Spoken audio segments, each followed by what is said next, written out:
What's up, everybody, and welcome back to the Reality Kingdom, where we put the real in reality. Period. Period. And we definitely putting a real in reality tonight because this cast. I'm your host, Farrell. We're joined by our wonderful co-host, Lee. Lee, tell us about this cast, because you got some tea. What's the tea? I'm feeling so. But no, this cast is terrible. No, the cast isn't terrible. The season is terrible because of all of the things that Big Brother Canada has done to change what Big Brother is. Like, I was trying to be optimistic. I was trying to be that girl that was like, guys, come on and let's listen to Arissa, and she knows what she's talking about. No. Mm-mm. When she said in that interview with Isaiah over at the Silent Podcast, when she was like, we want to be able to show you these things. Well, guess what? You can't and you won't. Okay? We're not getting digital dailies on the weekends at all. You're dropping them at random times. It could be midnight here. One day it's 7 a.m. The next day it's in the middle of the goddamn day. There's no hype for the show. The timeline is dead. Dead as hell. Literally, when Big Brother is going on, you make a tweet and you go into the hashtag, you won't see the tweet you just made. Baby, you make a tweet, come back an hour, scroll one page, it's right there. Man, you even have to scroll. Everybody gonna see it. It's very sad. It's very sad. Like, they are really ruining their own show. I will say the overall game, at first, I wasn't feeling it because it just felt like, okay, we saw this a mile away. Like, the boys are running it. They're linking up. They're building their parachutes. Everyone is just being dumb and following up behind them. But now that we have a little bit more development on kind of there's infighting happening. We know more where other people stand in the house. It's like, I'm a little bit more interested. However, it's just my connection to it is never going to fully be there without 24/7 live feeds. Like, it's just not, because these digital dailies, it's a drag to get through. It really is. Sometimes I don't want to watch them, and then sometimes I get to see that half of the digital day. Girl, the digital dailies is half game, half bullshit. Literally. When I tell you there is half 60-40 maybe. 60-40 maybe. There is like hours of the dailies of nothing. That's what we're gonna give you. She said hours and hours of content weekly. She didn't mention that. She didn't say the type of content would be nothing. Literally, all the digital dailies have been up to 2 hours and 20, 2 hours and 30. Roughly 2 hours and 30 minutes, right? Literally, one of them 50 minutes of was played. They played Werewolf for 50 minutes of the 2 hour and 20-minute live feed. Digital daily. They played Werewolf. Literally. Today, the one that just dropped, they played that when they were doing a double date for like an hour. And so it's like, we're missing vital conversations for bullshit. And it's like, I don't like it. I really don't. It's not cute. Don't like it. But child, we're here. We watched it, so you don't have to. Period. Baby. If you didn't watch these digital dailies, stay tuned, because we will be telling you all the tea from all the digital dailies or whatever. If you see the title, we will be covering all season, the digital dailies, and we'll be telling you what the fuck is going on in the motherfucking house. Because of course you don't want to watch them, because we didn't even want to watch them. But hey, we're here. Felt like homework. We're here. Okay. Very much so homework. We did our homework, so you didn't have to. Period. Period. So let's just hop into it. So first of all, every Tuesday, join us. We will be here to recap these digital, sometimes daily. Digital every day, every other dailies, weekly dailies, maybe. These. So join us. We will that we're not getting weekend clips at all. Like that. What? We don't even get on a weekend, y'all. They skipping weekends like they got a break. I don't know. Do your job. You only got to be here. They're just giving us an unedited 2 hour clip. Well, they didn't edit it because they will clip out when someone's talking about production. They do a little bleep. Like. But anyways, if you don't want to watch them, just come here every Tuesday. Honestly, you don't have to watch them because we will be covering it every Tuesday. Every Friday, we will be rating the players, telling you about what's going on in the house overall, give you all the tea on that with the next upcoming week. So check us out Fridays if you want to, or whatever, period. But let's get into the motherfucking dailies, period. So this is week 1 of the digital dailies. We started off on March 8th.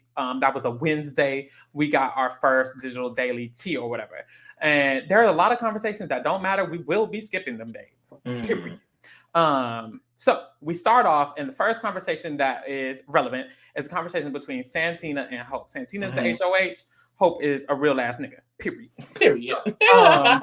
Santina, they're having a conversation outside the HOH room, not even in it. They're outside on the floor. I don't know. But essentially the energy that we get off rip is Santina does not feel warm and happy about what Hope is doing. She doesn't seem receptive at all. And Hope seems worried. That's kind of what I got from it. Yeah. Like, Hope looks worried as fuck. Santina looks unamused. Yeah. Or whatever. And then this is like the first game conversation we're getting. So I'm trying to like really dissect like how are they working together in this conversation? You know, Hope mentions that like if everything goes right this week, you know, it'll be really, really successful. But like neither one of them are saying too much. It's like it's very clear that both of them don't fully know if they can trust each other. And I feel like Santina is more aware of that in this conversation, and she's actively clocking it because she's asking Hope like, okay, well, who do you want to work with? And who are you close with? And Hope is mentioning that basically he's close with the guys. He's close with Zach, Jonathan, and you as Santina. And Santina's like, well, okay, well, why don't you try and let's build something. Yeah, build something. And then Hope is just kind of like brushing it off. Like, it's a very awkward conversation. Hope did not handle this well at all. And immediately I was just like, what is going on? And there's like some tea about this conversation later on that I'm kind of like, what was going on here? Because we found out later some more information. So put a pin in this conversation. Santina did not seem pleased. She seemed like she was trying to pry information. That's all. And Hope seemed like he was just saying anything. I was like, ooh, this is rough. After this, we get a conversation between Vanessa and Kuzi. This conversation is essentially they're discussing the fact that some of the girls need to work together. Exactly. And they get into which girls might need to work with them and which girls might be working with the boys. Essentially, it's kind of like the overlay of the conversation. There was a specific part where Vanessa is telling Kuzi about Shania and Renee, kind of, and they're trying to figure out where does Shania and Renee lie. Clearly, they thought they were with the boys, and Vanessa is kind of saying that I'm not sure if they are because she had a conversation with Shania, I believe. And basically, I guess like kind of Vanessa was doing like a little bit of scoping it. Like, you know, this is kind of when we start seeing the other side, the outsiders in a way, how they're feeling about this guy's alliance. And these guys very obviously running the game at this point. You know what I mean? They're being very open about it.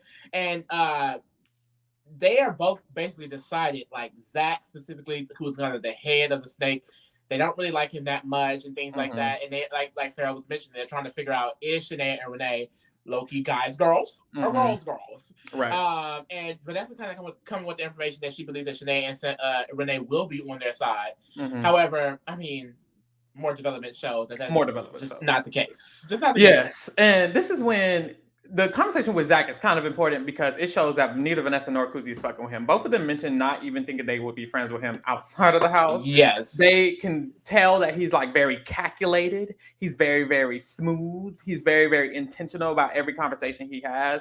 And Kuzi says, I can't tell who he's friends with, which shows me that if a friend to everyone is a friend to no one. Is what Period. Which will get repeated. The fuck. But yeah, she says a friend to everyone is a friend to no one, so it's not giving Zach. So it's like very clear, very early on, because if you don't remember, in the episodes we saw, Zach was doing a lot of the moving pieces, so we already knew some of that tea, and we just weren't sure how other people were perceiving it. And this is the first instance we get of people thinking like, it's not giving Zach. So it doesn't seem like Kuzi and Vanessa are team Zach that much. Period. Then this is when Kuzi tries to get Vanessa to tell her who Vanessa thinks has influence over Santina, kind of. And Vanessa says she thinks Zach or JM. And that's kind of interesting because later on we'll see a conversation with Kuzi and JM. So, but put a pin in it. But after this, this is the conversation that confirmed or that told us that y'all, it is no longer Santina, the Ilnana. It is now Birdtina. I'm so sorry. I'm so sorry. Birdtina, the big flopper. Like Santina, like the fall from grace, baby. Like we were rooting for you. I'm never a younger girl like this. She was my second or third pick. I was hoping for the best, and I got the word. I felt like with Santina, she just seemed like someone that had a good understanding of the game. Like it's very clear that no one this season is fans like that, other than Daniel. Daniel is the only person I can say for sure was a fan because JM said he was. And look how he ran her playing, no shade. Literally. But it's just like, I thought she had like a head on her shoulder. I thought she was aware of what she was getting herself into. And it just gets very naive. It does. It's sad. And so rewind back real quick to the Vanessa and Kuzi conversation. The energy of that conversation definitely gave, we just met each other, but we're slightly comfortable, is what I would say.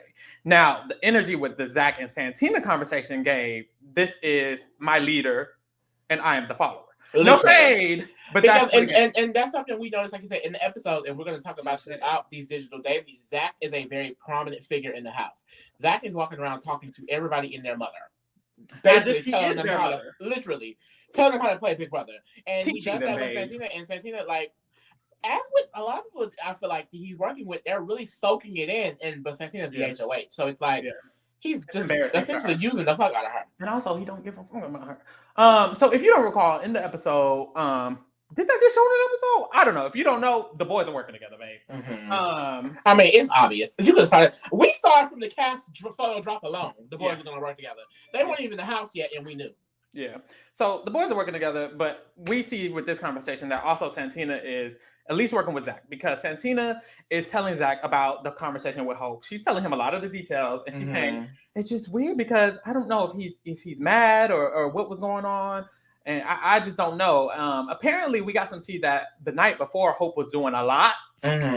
And a lot of people felt a little weird about what he was doing the night before. We don't know exactly what happened. And we still don't know what that tea is. Like, I thought we were going to get a little bit of it in the episode. Like, I remember there was a moment in the episode, literally, where Daniel is like, oh, I wish, because Claudia had won a Canada's save. And Daniel was just like, oh, I wish I had one.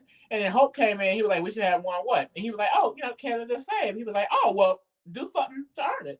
And it's like, oh, okay.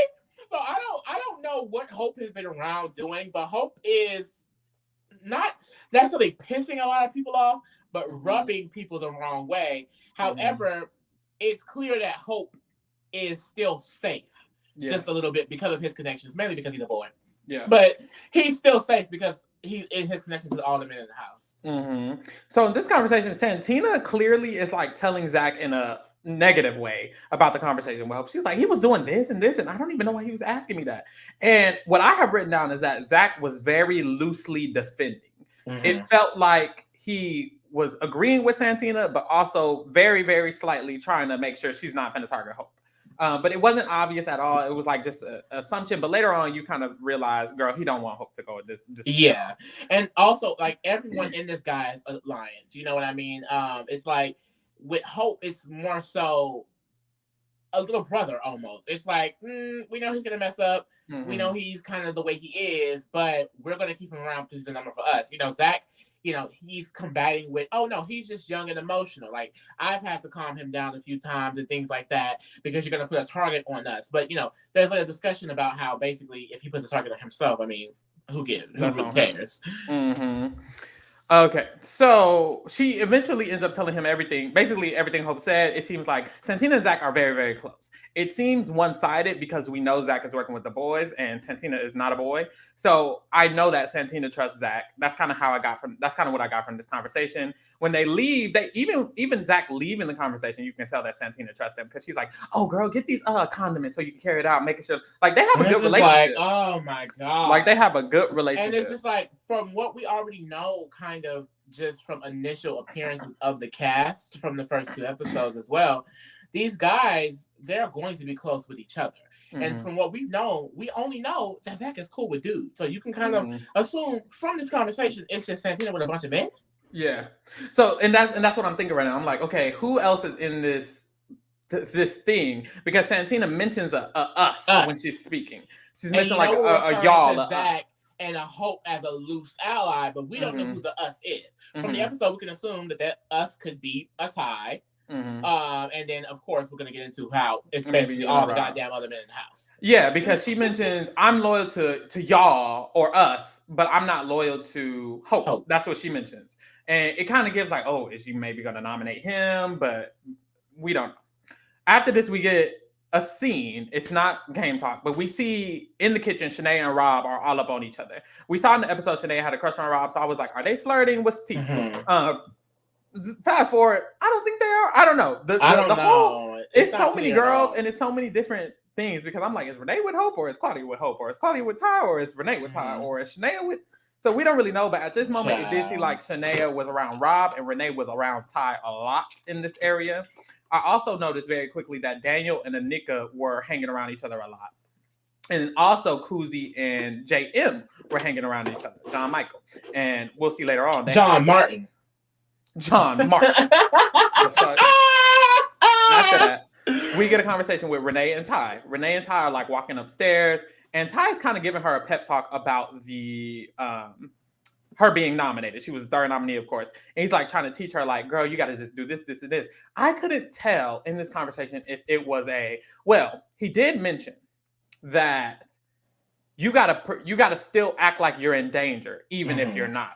So that made me feel like Renee was in on some type of the situation with the boys and maybe Santina. It seemed like there was a group, is what I was thinking, because he mentions straight up, like, just pretend or just work like you're in danger, even though you're not. So I'm like, okay, clearly Ty's close with Renee. Clearly she's in on this boys thing, but we'll see later on that shit just be shifting, and we don't get enough of the information because we only get this one digital daily. So it's like, I don't know what's tea. I don't know what's going on. Period. And that's definitely a consistent thing that we keep getting. Like, we consistently get players like Ty and Zach, who I feel like are going around more so, I would say, quotations, teaching people how to play. Like, you should do this or don't do this. And maybe you should be more like this. And it's just like, oh, God. Like, it gets off a little bit cocky. I'm not going to lie. It does. Ty, he can do that. Now, Zach, keep it cute. Period. No, that's right. After this, we get a conversation with Kuzi and John Michael. They're outside. They're on a little walk or whatever. And Kuzi asks John Michael what he thinks about the noms. What does she think that Santina is going to do? And I think she's asking this because she thinks he has influence over Santina. We see later in this conversation, she kind of does. John Michael was like, I'm not sure. There's no really guarantees. John Michael at first is being slightly vague, slightly general. And then Kuzi was like, Kuzi's very open when she talks. She talks to people as if they're the closest ally to her in the house. Literally. So she's like, I mean, who has a bigger influence on Santina? Is it you or who is it? And it's like, damn, she just straight up asked him that. But we don't get his answer because they flash back to Ty and Renee talking about nothing. And then they flash back to John Michael and Kuzi. And when they come back, John Michael was like, I will tell you who I think is going to be nominated if you tell me who you think those people are going to be. And Kuzi was like, I don't know, maybe people she hasn't talked to, maybe like Daniel or something like that. And John Michael was like, I had a conversation with her, and it was similar to what you said your conversation to her was. It seems like we had like very vague speaking. She didn't really say much to me, but it seemed okay, But and this is kind of, I feel like we're getting just more information about people in the game. Like, I remember on the episode we got a conversation between Santina and Kuzi, and we felt like, why is Santina being like that? Like, why is she being kind of like closed off, not sharing any information? And then she had that whole diary room. It's like, well, I'm not going to share any of my game with Kuzi. And then we come into the digital dailies.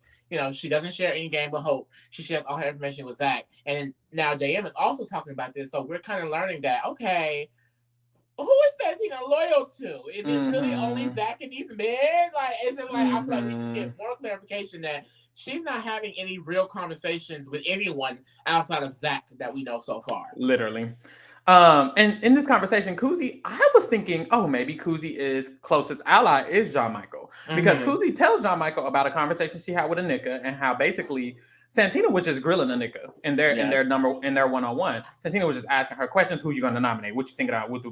So that made Kuzi feel like Anika was going to be the nominee. And she was being very open with JM. It seemed like she was just telling him a lot. And this is when JM opens back up to her and he's like, you can't tell nobody the tea. But honestly, I'm not comfortable with Santina. I feel like when I talk to Santina, she gives me nothing. I have a hard time reading her. It seems like she doesn't want to answer my questions. It seems like she wants me to speak and her not to tell me anything else. So he was saying that he feels very uncomfortable. Kuzi agreed. She's like, I mean, shit, same. I feel like she's the same way with me. And this is when John Michael says, I think, I don't think I'm off the books to being a nominee. And I'm scared about that. And Kuzi was like, girl, if you are a nominee, like I got your back with. So he gives her this tea. He tells her that information. So I'm like, okay, they're clearly really close. They are a duo. They're clearly a duo. JM and Koozie final two, like at that point. But guess Koozie says she's here for her. At that point. Put a pin in that because Koozie's here for her check. No. So that was an interesting conversation. I don't know. It still shows you like kind of who's talking to people more. Like I said earlier, Koozie and JM were hanging out, and now they're having this conversation. So I was like, okay, we can in titsy bitsy shits. Yeah, but you're not getting a lot at all. After this, we get a conversation. It's between Rob, Ty, and Hope. The niggas, the men. So Rob is asking Hope. He asked Hope, did you know about us yesterday? We don't know what he's talking about at first. And then Hope was like, yes, she told me. She literally told me when she talked. And then the next day, she's acting like I didn't know this information. So I'm assuming he's talking about Santina. So it looks like Santina literally told Hope about working with the group of people. And then the next day, she's kind of like backtracking. I think what the real tea is that when Santina and Hope were talking earlier that day, Santina was confused as why Hope was talking in code. Because she literally asked him that. And Hope was confused as to why Santina wasn't giving him information. Because she just gave him information, which is what it seems like. So I think they are on two totally different wavelengths at this point. And then, this is when we get... And I feel like this is like the first of many of Hope's pep talks. Like we've discussed, like apparently there was something that happened. A lot of people feel like Hope is this kind of loud, quotation, kind of erratic, emotional, erratic player. Yeah. And I don't know what he specifically did for sure to show that. I guess he's just... we really don't know. I have no idea specifically what he's done. But like in this kind of like talk with Rob and Ty, it's like they're kind of just kind of like calming him down, saying, you know, we're a solid group. You know what I mean? Like, and that's how you get more information that, okay, obviously it's Rob, Ty, Zach, you know what I mean? He also mentions Jonathan in his conversation. He's like, we all have our specialties, you know what I mean? Zach is the mental mastermind. Rob is good socially. You know, we're all good physically. He's like, Ty is working his moves. So, you know, Jonathan is the nice guy. So we get a breakdown of, okay, the guys' alliance is Jonathan, Ty, Rob, Hope, and Zach. Yeah. Like, that's the big five. Yes. Now, the core of that is explored later, but we kind of can get that. That is the core. These are the only people in the game that know they're working with each other solidified. Yes. And everyone else will be getting into the parachute. And Rob says it in this conversation. He says, Hope, we just have to make sure that people who are going to work with us are good, like Santina. Santina is someone who's going to work with us. So we need to focus on the people who aren't going to work with us and try to get them out. Yeah. And then we also kind of learned that about who are the potential parachutes are. And basically, I feel like I just get confirmed of like we have discussed this. Me and Farrell discussed this.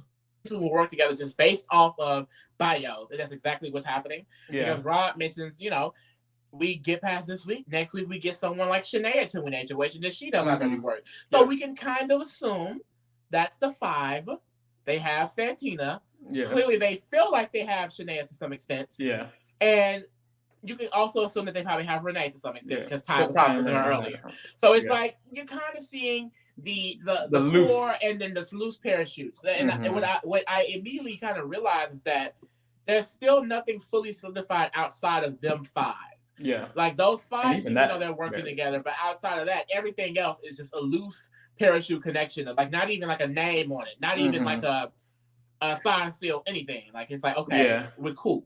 And I will say, like, by the time we get to today, I think it's more a 4 and Hope. Yeah. And then it's a even bigger layer. It's like a ring around the rest of them too. But after this, we get a conversation with Claudia and Santina. And this is where we confirm that Santina only talks to men. No, I'm playing. Literally. But it's no shade. Like, I'm sorry. No, I'm playing. It's not like that. But talks game. Santina does not talk openly, it doesn't feel like, with anyone but Zach so far. Because with the conversation with Hope, she was not being open at all. With the conversation with Koozie on the episode, we saw that she wasn't being open at all. And this Claudia conversation, Claudia is being very forward. Claudia's like, Santina, I want to work with you. Please work with me. I literally don't care about nobody in this house. I've only talked to you this whole entire time. I didn't even focus on nobody else but you. Actually, I don't care about nobody but you. Please be my ally. Please be my ally. Please be my ally. She's begging this bitch. Like, come on, girl. Like, and she didn't literally say that, but basically she's like, you're cool with Ty, I'm cool with Ty, and I need someone in this game, and you're somebody, and I'm right here. But we And see that Santina gives nothing. Santina is Santina hilarious. Santina like is filing her nails. Santina is like reading her book that doesn't even exist there. Like she's in her mind. Like she's not doing okay, so you be Claudia and I'll be Santina. Okay. Well, I was saying that I was really looking for someone in this game that I could just work with, Well, it's just early and, I really like you. Yes, I love you too. Yeah. And I also like Ty, and I know you're close with Ty. And I just feel like I really need someone. I would love someone to be, my number one. And exactly. I just feel like a number one is important in this game, Like, I don't know. You know? So yeah, I definitely understand that. And when my nominations are revealed, I think it'll be easier to kind of, literally. figure it out. and if she isn't saying that, she's saying like that girl is not saying anything. It's crazy. But it's a lot of nodding. At a point I was like, is Claudia kind of in on this too? But after this conversation, I'm like, Santina and Claudia don't seem like they're working together at all.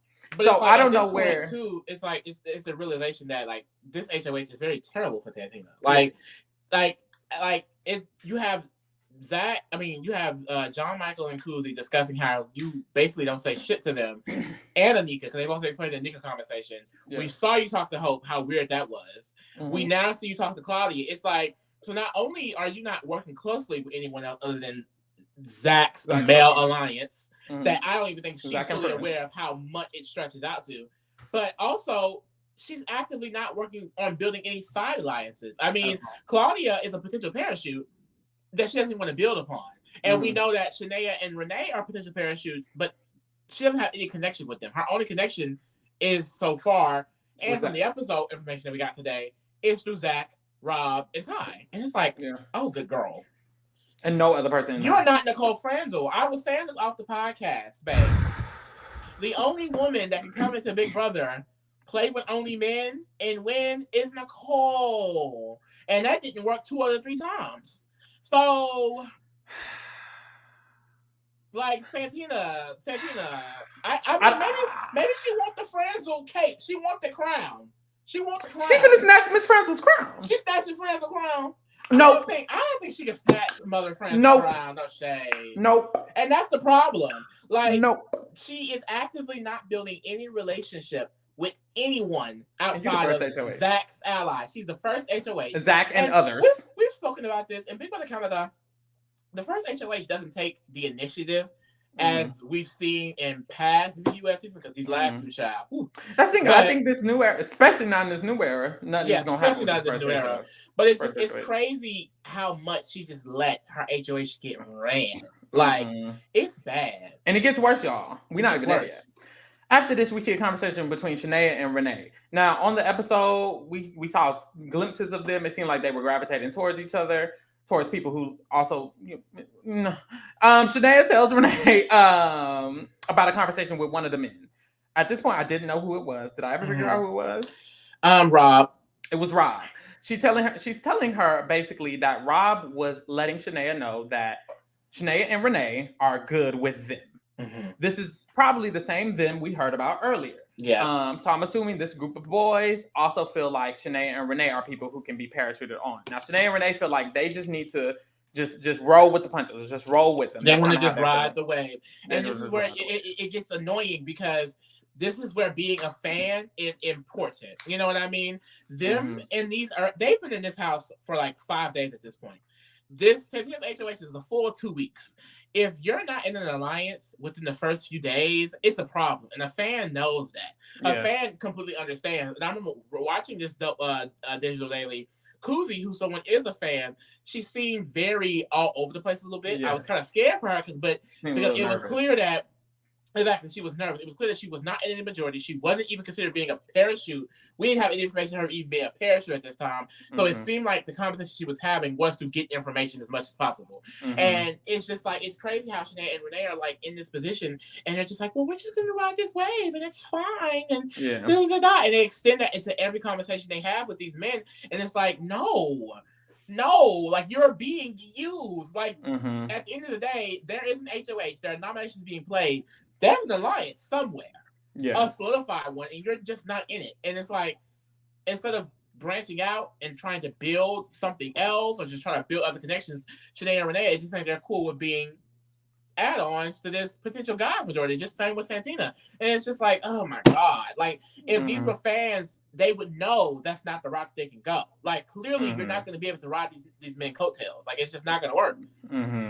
And this is perfect segue because someone else who knows that they need to be in an alliance is JM. And in this next conversation, John Michael is pitching an alliance to Dan and Zach.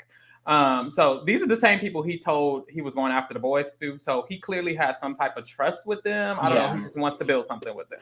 So he's pitching to build something with them. And in this conversation, he mentions Zach mentions that John Michael seems like he's doing too much, basically. Yeah. Because Zach is like, straight to his face. Yeah, he's basically like, well, you did say you wanted to use the veto, and I don't think anybody should be using the veto right now.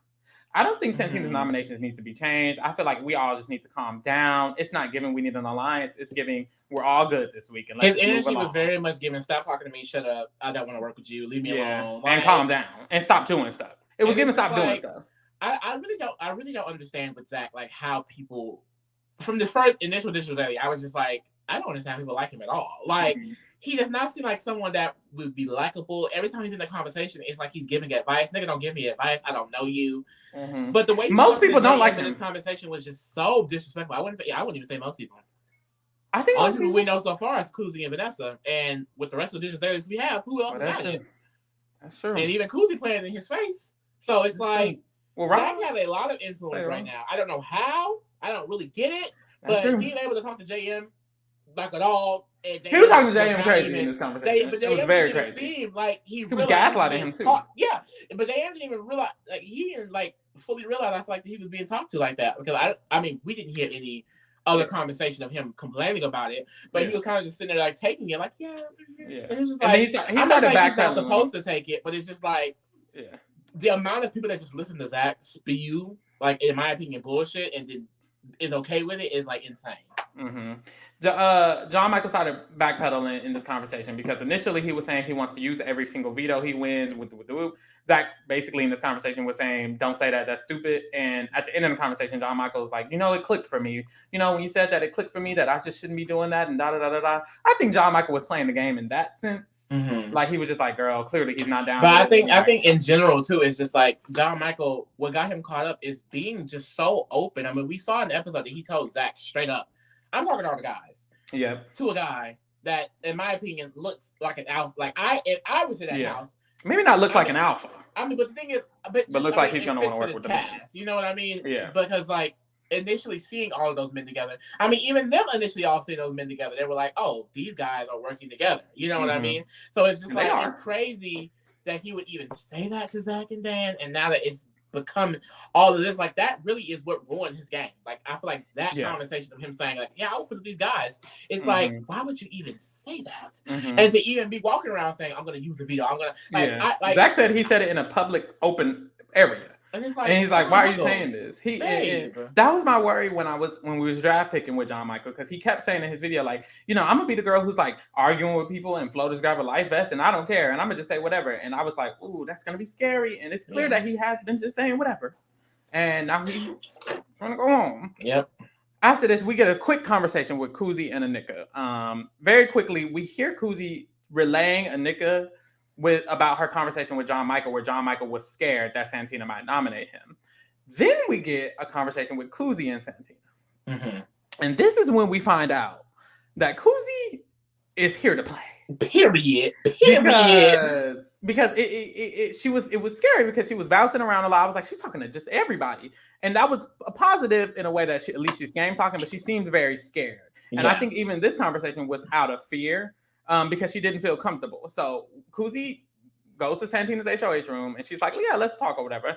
So they talk and Kuzi was like, well, I think it would be in your best interest to maybe put somebody up who's, I don't know, strong. And she's like explaining this in a very roundabout way. Yeah. And essentially, Santina's like, baby, just say it. Literally, as she's trying to say it. She's like, girl, just say it. And Kuzi was like, well, I was having a conversation with a certain somebody. Mm-hmm. A certain someone. And they were just telling me that they feel like Santina might put them up. And that it might make you look snaky. And it might make you look bad if you put this person up. Mm-hmm. And I'm going to just say it. That person was John Michael. So in case you have to make a big move, I just want you to know that you need to be secure. Mm-hmm. Because this might make you feel bad. So I think Kuzi's.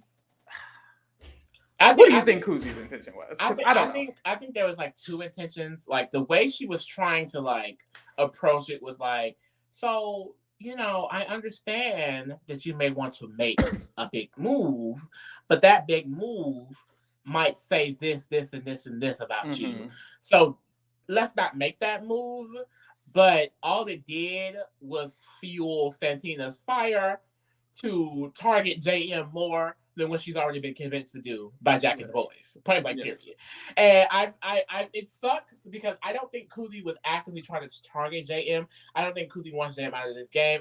It's very clear that Kuzi knows who's running it and she's going to play her position. Yeah. But that is what the end goal was. But I think there was another intention in this conversation as well, because she kept stressing to Santina that, I trust you, I have your back, and that basically I'm giving you this information because I like you. I wouldn't want anything to happen to you in this game, and I want to work with you and things like that. And Santina, she's very dodgy, she's very cagey with her information, so she was doing the same. Which is very stupid, by the way. Like, girl, it's like, y'all, the way Santina holds information, it is the dumbest way possible because it's so see-through. It's so obvious that you're holding information that you do not trust me. And even if you do trust me, because she actually does like and trust Kuzi a little bit, Kuzi can't tell. What I noticed about the energy of this conversation is I did notice that of everyone Santina spoke to, other than Zach, it did seem like she was more comfortable. It seemed like Santina was more comfortable with Kuzi. Like, it's like she actually really, really likes her. Yeah. And then Kuzi, Kuzi, like you mentioned earlier, like she speaks to people like you're her number one ally. And then also what she does too is not, I guess you can kind of, for lack of better words, say teach people how to play, but it's more so like a pep talk, more other than like a direction. Like I feel like Zach and Ty push people in direction, and Kuzi is more so, as HOH, you want to be able to make strong decisions. People are going to come up here and tell you things that you want to hear, but you need to make a decision that's best for you. You know what I mean? You know who you want to work with, and like just really gassing Santina up, and Santina was like really, really fun, and she was like, yes, Kuzi, and it's just like, here you Kuzi, social icon, getting her check. And at the end, Kuzi is asking Santina what her plans for nominations are. She straight up asks her. Yeah. And Santina, like, in the most roundabout way, does not tell her. But what I noticed with Santina when she replies to Kuzi is that when Kuzi asks this type of question, Santina's like, girl, I mean, just know that the noms I put up, they're not the noms. And Kuzi's like, what you mean? And she's like, girl, never mind. And she's like, no, what you mean? Don't tell me. And Santina's like, just and Kuzi's like, so they not your noms? And she's like, girl, you're gonna see. You're just gonna have to see. She's like, lies. So it's like, it was a more comfortable thing for Santina, I think. That was the most comfortable we saw her. And that was the last conversation of that Digital Daily. And this is when we go into Friday's Digital Daily, March 10th or whatever. So we start off and we see JM, John Michael, and Hope. They talking in the living room or whatever. Clearly, they are friends. Yes. Like, woo! And then we also, if you watch today's episode, they had, JM has shared gay information with Hope about Santina and things like that. So I guess there definitely has some more of a connection than what we've seen in Digital Daily, because this is what the only conversation we see really in the 4 we have. Yeah. So Hope is laying down on John Michael's lap. They are being very, very open. Hope confesses to John Michael a secret that he has a girlfriend. He says he hasn't told many people this other than the boys, I think. He told some of the boys, and then he just told John Michael. So clearly they're actually, I think, close, like reciprocating each other. Mm-hmm. So after they have their little close open moment, Rob comes up and Hope leaves with Santina. So that conversation kind of ends right there. But we know that they have some type of relationship. Mm-hmm. After this, we see a conversation with Zach and Anika. Okay. And Anika is trying to basically get the votes because apparently Anika is nominated. Yes. So this is why we know yesterday, the last update, we knew Dan was probably going to be one of the nominations, and now we know Anika is one of the nominations. So I'm assuming the noms, well, it is the noms are Anika, Dan, and Renee. Yep. So this episode or this daily, Anika is trying to get them votes. So she's talking to Zach, and it's very interesting. Like, and Zach's talking to her crazy too, right? But it's really interesting. People kind of know who to go to in the guys, like and I will say, like, kind of the outsiders in a way, quotations, like Anika, Kuzi, Vanessa, Daniel, John Michael, like they all found themselves in conversations with, I feel like, the power players of the alliance, and Zach being one of them, because Zach just gets around. But it's really interesting because it's like, I do think they're more aware of what's going on than what we're able to see in the digital dailies or what's making the edit. I don't think it's that conscious of awareness. I kind of feel like specifically with Anika, in this conversation, Zach was very clearly like a above her. It felt like she was coming to Zach as like, you have this power to help me. Exactly. Please help me.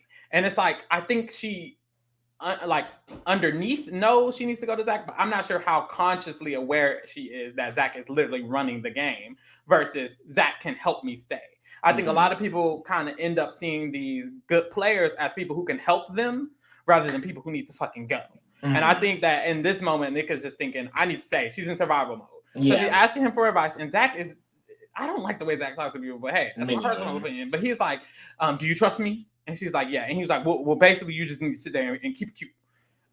Essentially. He's like, just because there are big guys in here doesn't mean we're all working together. And it's like, why'd you say that? There was like no reason. It just randomly brings it up. I think, and that's something that I think all the guys kind of do. Like in random conversations, they'll drop, "Yeah, you think all the guys are working together? No, we're not." And it's like what?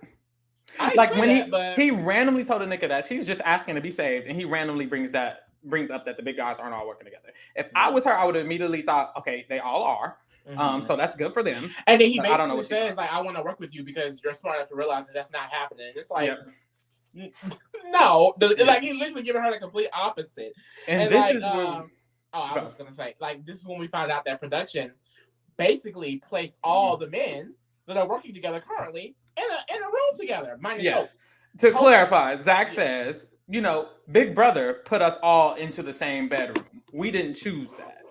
So very explicitly, and it's like Big Brother assigned them into the same room. They casted these people, so you can't tell me, like, when we initially noticed that 6 of the 8 men were alpha, bro-y, bro-down type of dudes that could potentially have an alliance together, you can't tell me they didn't do that either. And also, you couldn't tell me that basically by putting all these attractive young people in the house together, they wanted to fill the house with showmen. So not only do you put all these people in one cast together, you also put them all in the same room. Because I believe Sinead and Renee are also in that room. Yeah.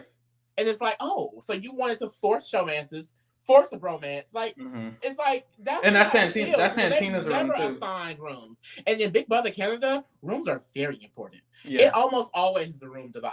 Almost always. And then I think a notable one last season, I think most people didn't talk about, most of the POC players that were grouped together did sleep in the same room. Summer, Tanisha, Betty, Herman, they were all in the same room. And that's another reason why they were able to get grouped together so easily. So I'm thinking, like, could this be a change because of that? Like, they wanted to make sure the rooms were diverse, like, which I don't even think necessarily is the case. The Nika, Daniel, Hope, all in the same room themselves. Yeah. I don't know. It's just like, I just like, there's so many things we keep learning. And it's like, why? Like, as someone that cares about the game of Big Brother, why would you do this? Like, I was saying to you earlier, I said to Sarah earlier off the podcast, like, it always felt like BBUS didn't really care about the show, but BB Canada did. And now it's just like, Big Brother Canada doesn't give a single fuck about us, about the show. Like, it's bad. Because what? Bad. Assigned rooms? What is this, elementary? Rooms. It's literally elementary. It's just annoying because clearly the cast was intentional, I feel. I feel like this cast is not similar to this cast is not similar to many other ones. And on top of the intentional cast, you intentionally don't have live feeds and you intentionally put them all in the same room. It's just weird, but we move, I guess. I guess this is the move. After this, we move. Zach and Hope have a conversation in the Circle K room, and this is when Hope gets another pep talk from Zach. Essentially, Zach is saying similar things to Rob. that we all have a role. All of us Yeah. boys have a role. I'm the one who can be strategic, and you're gonna come in with the competitions, and so can Rob here and there. Rob has to flirt with some of these girls. We just need to make sure that JM is JM. We can't really trust him because Yeah. Zach realizes that Hope and JM are getting close. Zach's like, I know you cool with him, but keep it cute. Or And then it like cool. And this is when you start saying some crazy shit. But keep going. Well, I was just gonna say like Hope kind of tries to defend JM a little bit, and then Zach is like, well, it's too late. Yeah. Because he basically explains that JM brought him into the room and told him straight up that he was targeting the guys, which is like, why would he do that? And then this is when he starts gaslighting JM when he's not even in the room. JM not even in the room. At least I'll be in the room to gaslight him. Like, Zach says him earlier. Zach says exactly, and I tweeted about this because this was crazy. Zach says John Michael is creating this boys alliance, which isn't even real. Oh, I mean, we have each other's back, but it's not like we're sitting around scheming and stuff. And it's like, what? That's exactly what's happening. Because y'all literally have an alliance. Y'all are currently scheming, and it is all the boys. And John Michael clocked, and you're mad about it. But he's sitting here like trying to. What's annoying is that he's essentially like bashing John Michael for saying it as if it's not true when it's literally true. And I then really hate in that. the same breath, he's lying and saying it's not true. It's weird. Like, just admit it. He caught you.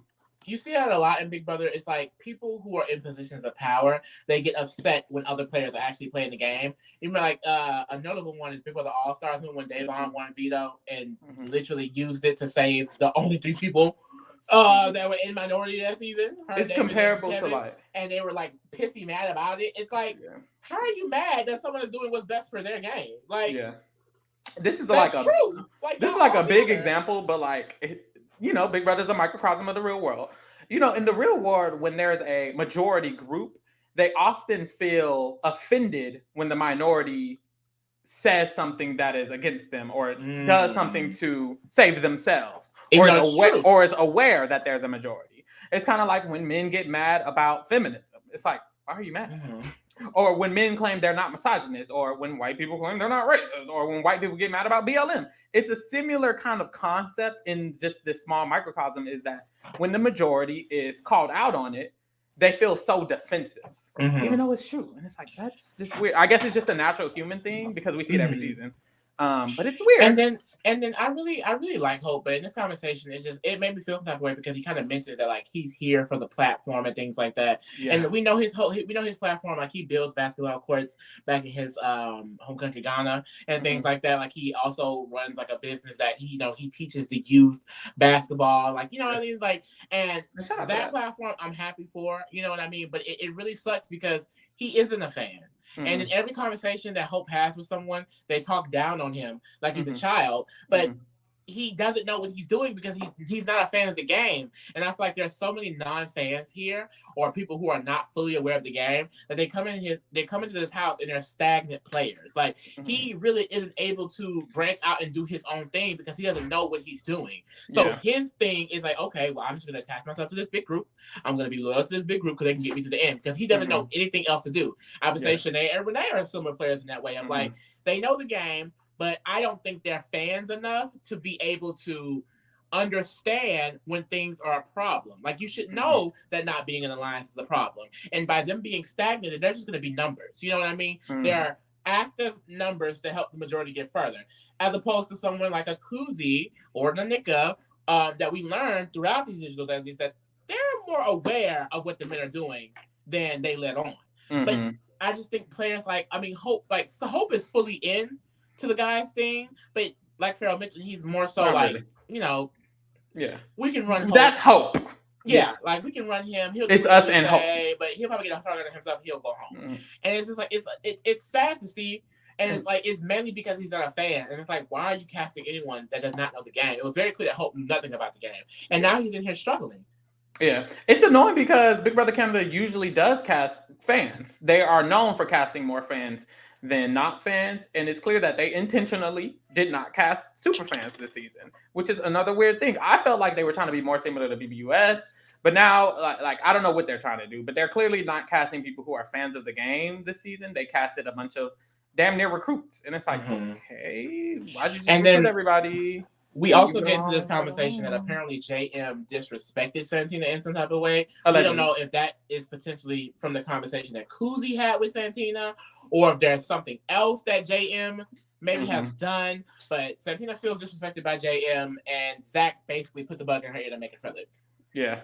Hope compares Zach to Kevin Jacobs in this conversation. Zach is like, I'm not a liar like him. You know, I tell the truth. I'm loyal to who I am. Whoop. He also says, and this just to show how delusional and how on his high horse that Zach is. And like shit like this, when people be like, I cannot work with this man. He says, you know, you're here for the platform, but I came here for another purpose. You know, I want to show people my brain. Yeah. My brain is very special. People don't see things the way that I see things, and I wanted to share that. I'm gonna let y'all say that out loud. Think of no comment. And Hope wasn't like confused. Hope wasn't concerned. I would have been concerned. I'm like, oh, this man is crazy. A little bit. Insane in the membrane. And he was like, oh, did you already say that? The one thing that he doesn't do that Kevin does is not lie. Yeah. He's not a liar. Like, girl, please. After this, we get a conversation between Rob and Renee. Renee is nominated, so she's scared. And Renee is saying that she thinks Anika may need to go because she didn't really connect with Anika. Anika hasn't really talked to people, well, at least to Renee. And Rob was like, you know, I've talked a lot to Hope. And then Renee asked, who is he really clicking with? And this is when he says, Hope, Jonathan, you know, I like Zach. And it's like he named boys. He also said Shania. And then, no, after he named the boys, then he said, oh, I also like Shania and you, of course. And it's like, girl, that didn't, if I was Renee, I would have been like, oh, okay, so there's a boys alliance. But I'm not, we don't know if this clicked for Renee or Shania because we haven't seen a conversation between Renee and Shania since that first digital daily. So it's possible that they've had a conversation. They'd be like, girl, they're working together, but we got to do what we got to do. But we would not know. All of their actions to me give very much, like they're sticking to what they said in the first conversation. We're going to just go with this wave of us trusting the guys. Because when they had this conversation with Hope, like there are other conversations that takes place, I know, between, is it Shania and John or Renee and John, one of the two. And it's kind of similar conversation to this one, like who are you close with?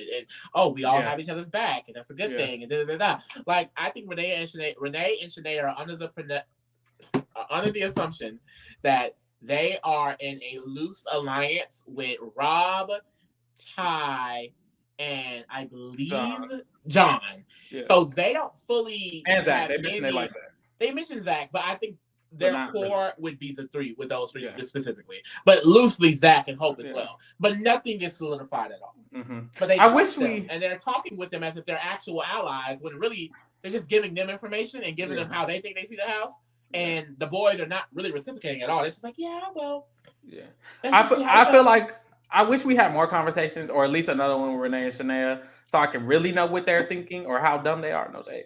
Because technically, like, I don't know. Like, I don't really know how they're thinking because they're always talking to a boy when they are. So it's like they could be lying, but girl. I'm like, that tells me enough. That they're talking to men? Okay. After this, Renee just agrees. They talk about John Michael a little bit. Some tea on that. Renee is like, you know, hold on. She defends him a little bit. She says to Rob that I don't think he's targeting you specifically. I think he's warmed up to you, but I don't know. But Rob's kind of like planting the seed that baby John Michael probably gonna go. We also learned in this conversation that Claudia is exempt, and we also learned that Renee is close with Claudia, but she's losing Claudia because Claudia is up Ty's ass all day. Yes. And I just have to say, Claudia, I don't blame you, sister. Back the fuck up. Period. Back up. Exactly. So, and I was gagged by this because I thought it was Renee and Ty. See, the premiere, we got Renee and Ty a lot. Last Digital Daily, we got Renee and Ty a lot. But apparently Claudia said, that's mine. So when Claudia said tall, dark, and handsome, she meant tall, dark. And I clocked this in the ratings. I clocked this in the ratings, y'all. When we was doing the rating, when we were doing the draft picks, I said I think it's gonna be Claudia. It's just so new. When people used to say tall, dark, and handsome, even a white man with dark hair. So I am gagged. Okay. Not gagged. Period. Not period. Not period. I mean, he's still mine, so she'll have to be cute. Period. But I'll let her borrow him for the next 2 months. Borrow. The fuck? And this is when we find out that Renee's a little mad at Ty because apparently Ty has promised Anika that he is going to use the veto on her if he wins the veto. And Renee had a very, very long conversation with Ty where he told her basically, babe, I'm using veto. I'm doing that if I have the chance. And Renee said that really upset her. You know, like what the heck? Like, what? And it's like, baby, it's like that thing. Santana thinks she Nicole Franzel. Renee thinks she Haley Brooker. Girl, just because you smiling and getting in men's face does not mean they're gonna do anything for y'all. Period. And that's what you got to get in your head. Like just talking to them and thinking that we're all we have each other's back and that should be enough. You shouldn't want to work with Ty if he randomly dropping information like on you last minute. And you think that if Ty said that Rob would know and that Rob is having this conversation with you in good faith. I just feel like things should be connecting. Yeah. That aren't connecting, especially for someone who claims to be a fan. They probably not. Who also is a lot. Maybe they're connecting. Maybe we're gonna get a conversation and Shania and Renee gonna be talking about how these niggas gotta go. But that's the thing. It's like it's more so Renee is upset that he's not using veto on her more so than she's upset that I can't work with him or he's working with other people. You know what I mean? And at the end of the day, as long as, which we'll get into, as long as Rob is protecting Ty and Zach and things to Renee and Shania, they're going to just keep eating it up and believing it because from what we've seen so far, they're just taking what the guys are saying at surface level. Okay, yeah, we have each other's back and we like you guys, and but nothing is solidified yet. It's like those conversations over and over again. So, and we also kind of learned the POV players as well. So it's Zach, Dan, Ty, Renee, and Anika all playing. Period. Ty was chosen by House Guest Choice by Anika, apparently. And this is when I felt interested because when Ty told Renee that he was definitely saving Anika, I was very confused because I thought him and Renee were cool. This made me think, okay, maybe Ty is protecting a little bit, people like Kuzi, people like Anika. We know that Ty and Kuzi made a final 2 on the episode. Period. And at first he mentioned he was glad that Amal and Kuzi were safe. We know Amal's no longer here. We also know Kuzi and Anika have some type of relationship because they were hanging out earlier. Kuzi was telling Anika some information, and Anika told Kuzi some information. So we know they're cool. So I'm like, okay, if Ty's just going to use the veto on Anika just like that, and he promised her, is he having Kuzi and Anika's back now instead of, maybe Amal and Kuzi? Is he now playing for Anika and Kuzi? So that was my first thought. It's kind of like figuring out. It's kind of like figuring out who parachutes are for who, and that's actually a big thing that causes some interesting developments later on. Because so far we kind of got the understanding that Rob and Shanae are connected to the big boys group.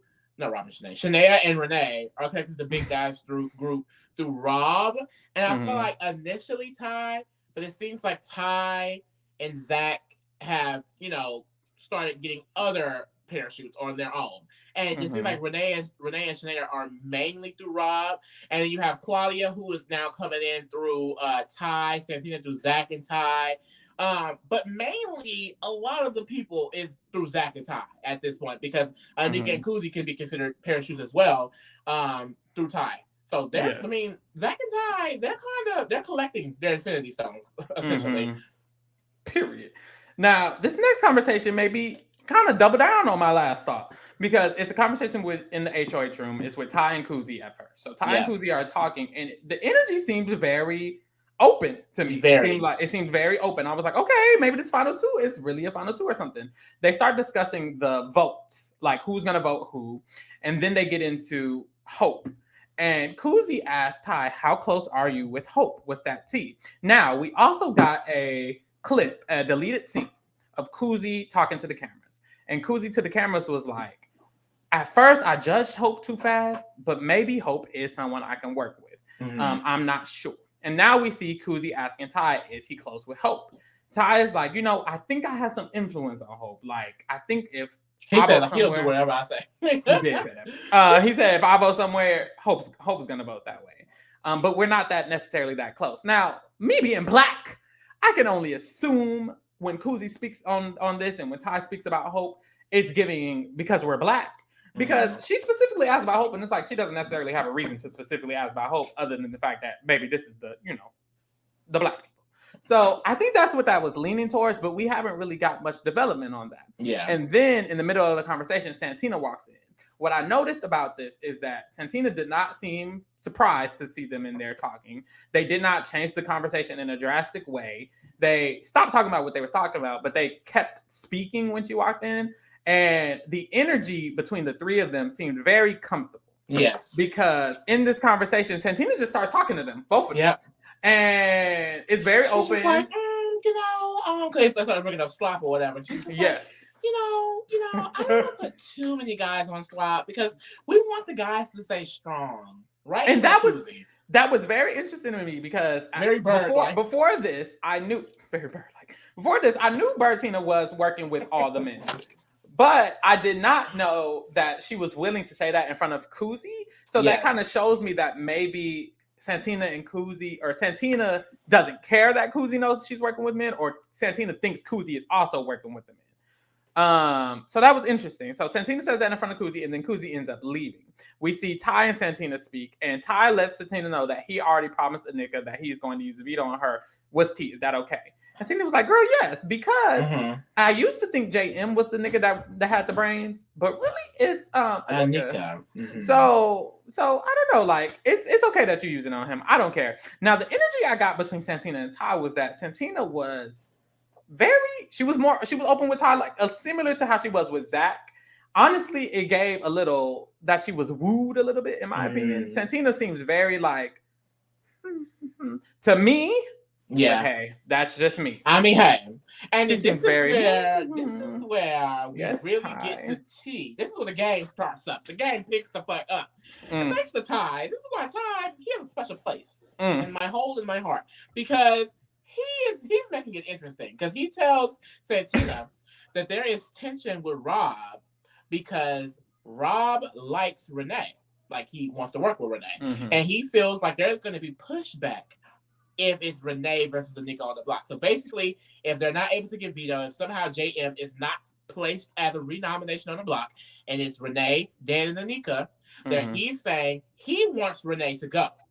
And that people like Rob are going to push against that because he wants to work with Renee. So this is where we kind of get some development of, okay, Ty is not in the show as Renee at all, one. And two, he also is very much protecting Anika. And we also have a conversation with Zach and Anika earlier.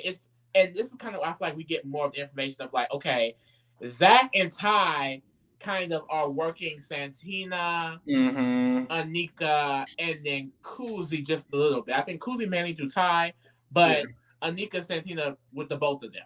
And that's really interesting because I thought he would see Renee and Shania as pieces of his own as well, but at all. It does not seem that way. This is when Ty solidifies with Santina that, like, by the way, me, you, and Zach, I trust me, you, and Zach mostly, and we need to be a group. We need to be tight. That's kind of what he said to Santina. She seemed very reciprocal. Santina was like, yes, girl. And it's not giving showmances over here. Like, I don't really want a showmance.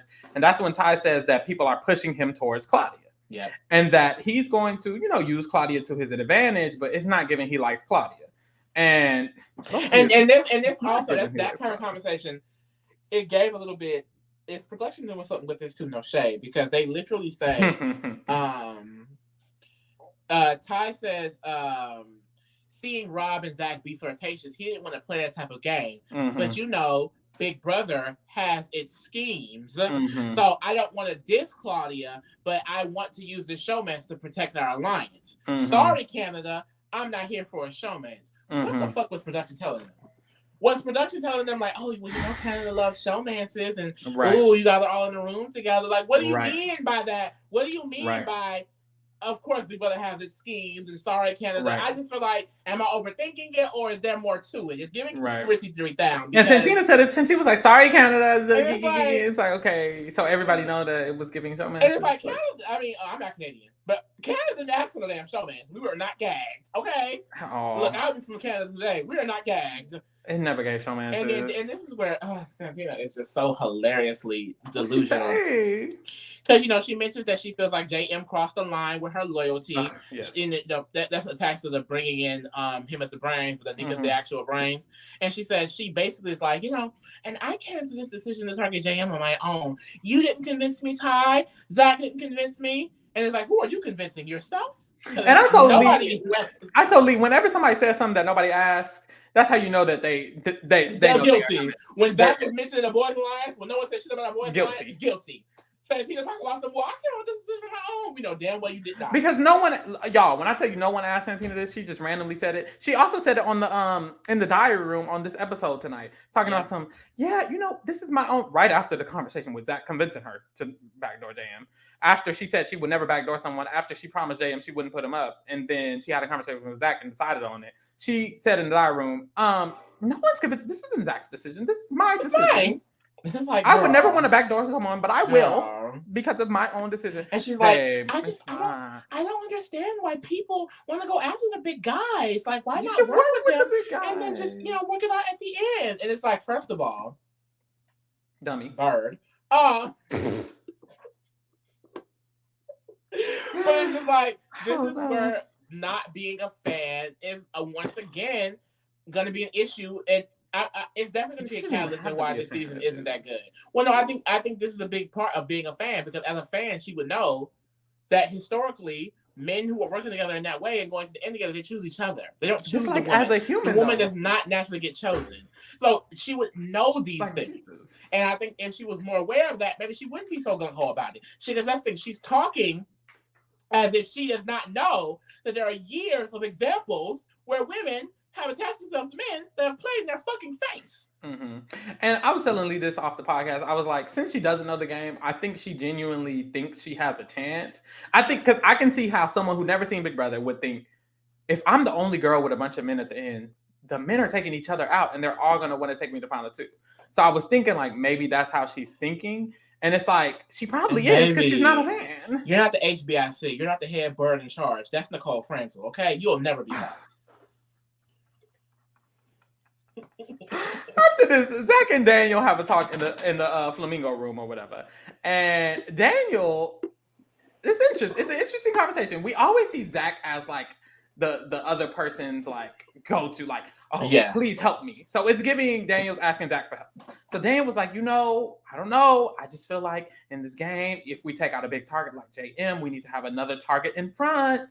Like, I don't know. And Zach was like, yes, that's true. That's what I was trying to tell Santina. And Daniel was like, I feel like me, you, and Santina, that could be something. I don't know. And it was giving like Daniel clearly knew Zach was running the shit.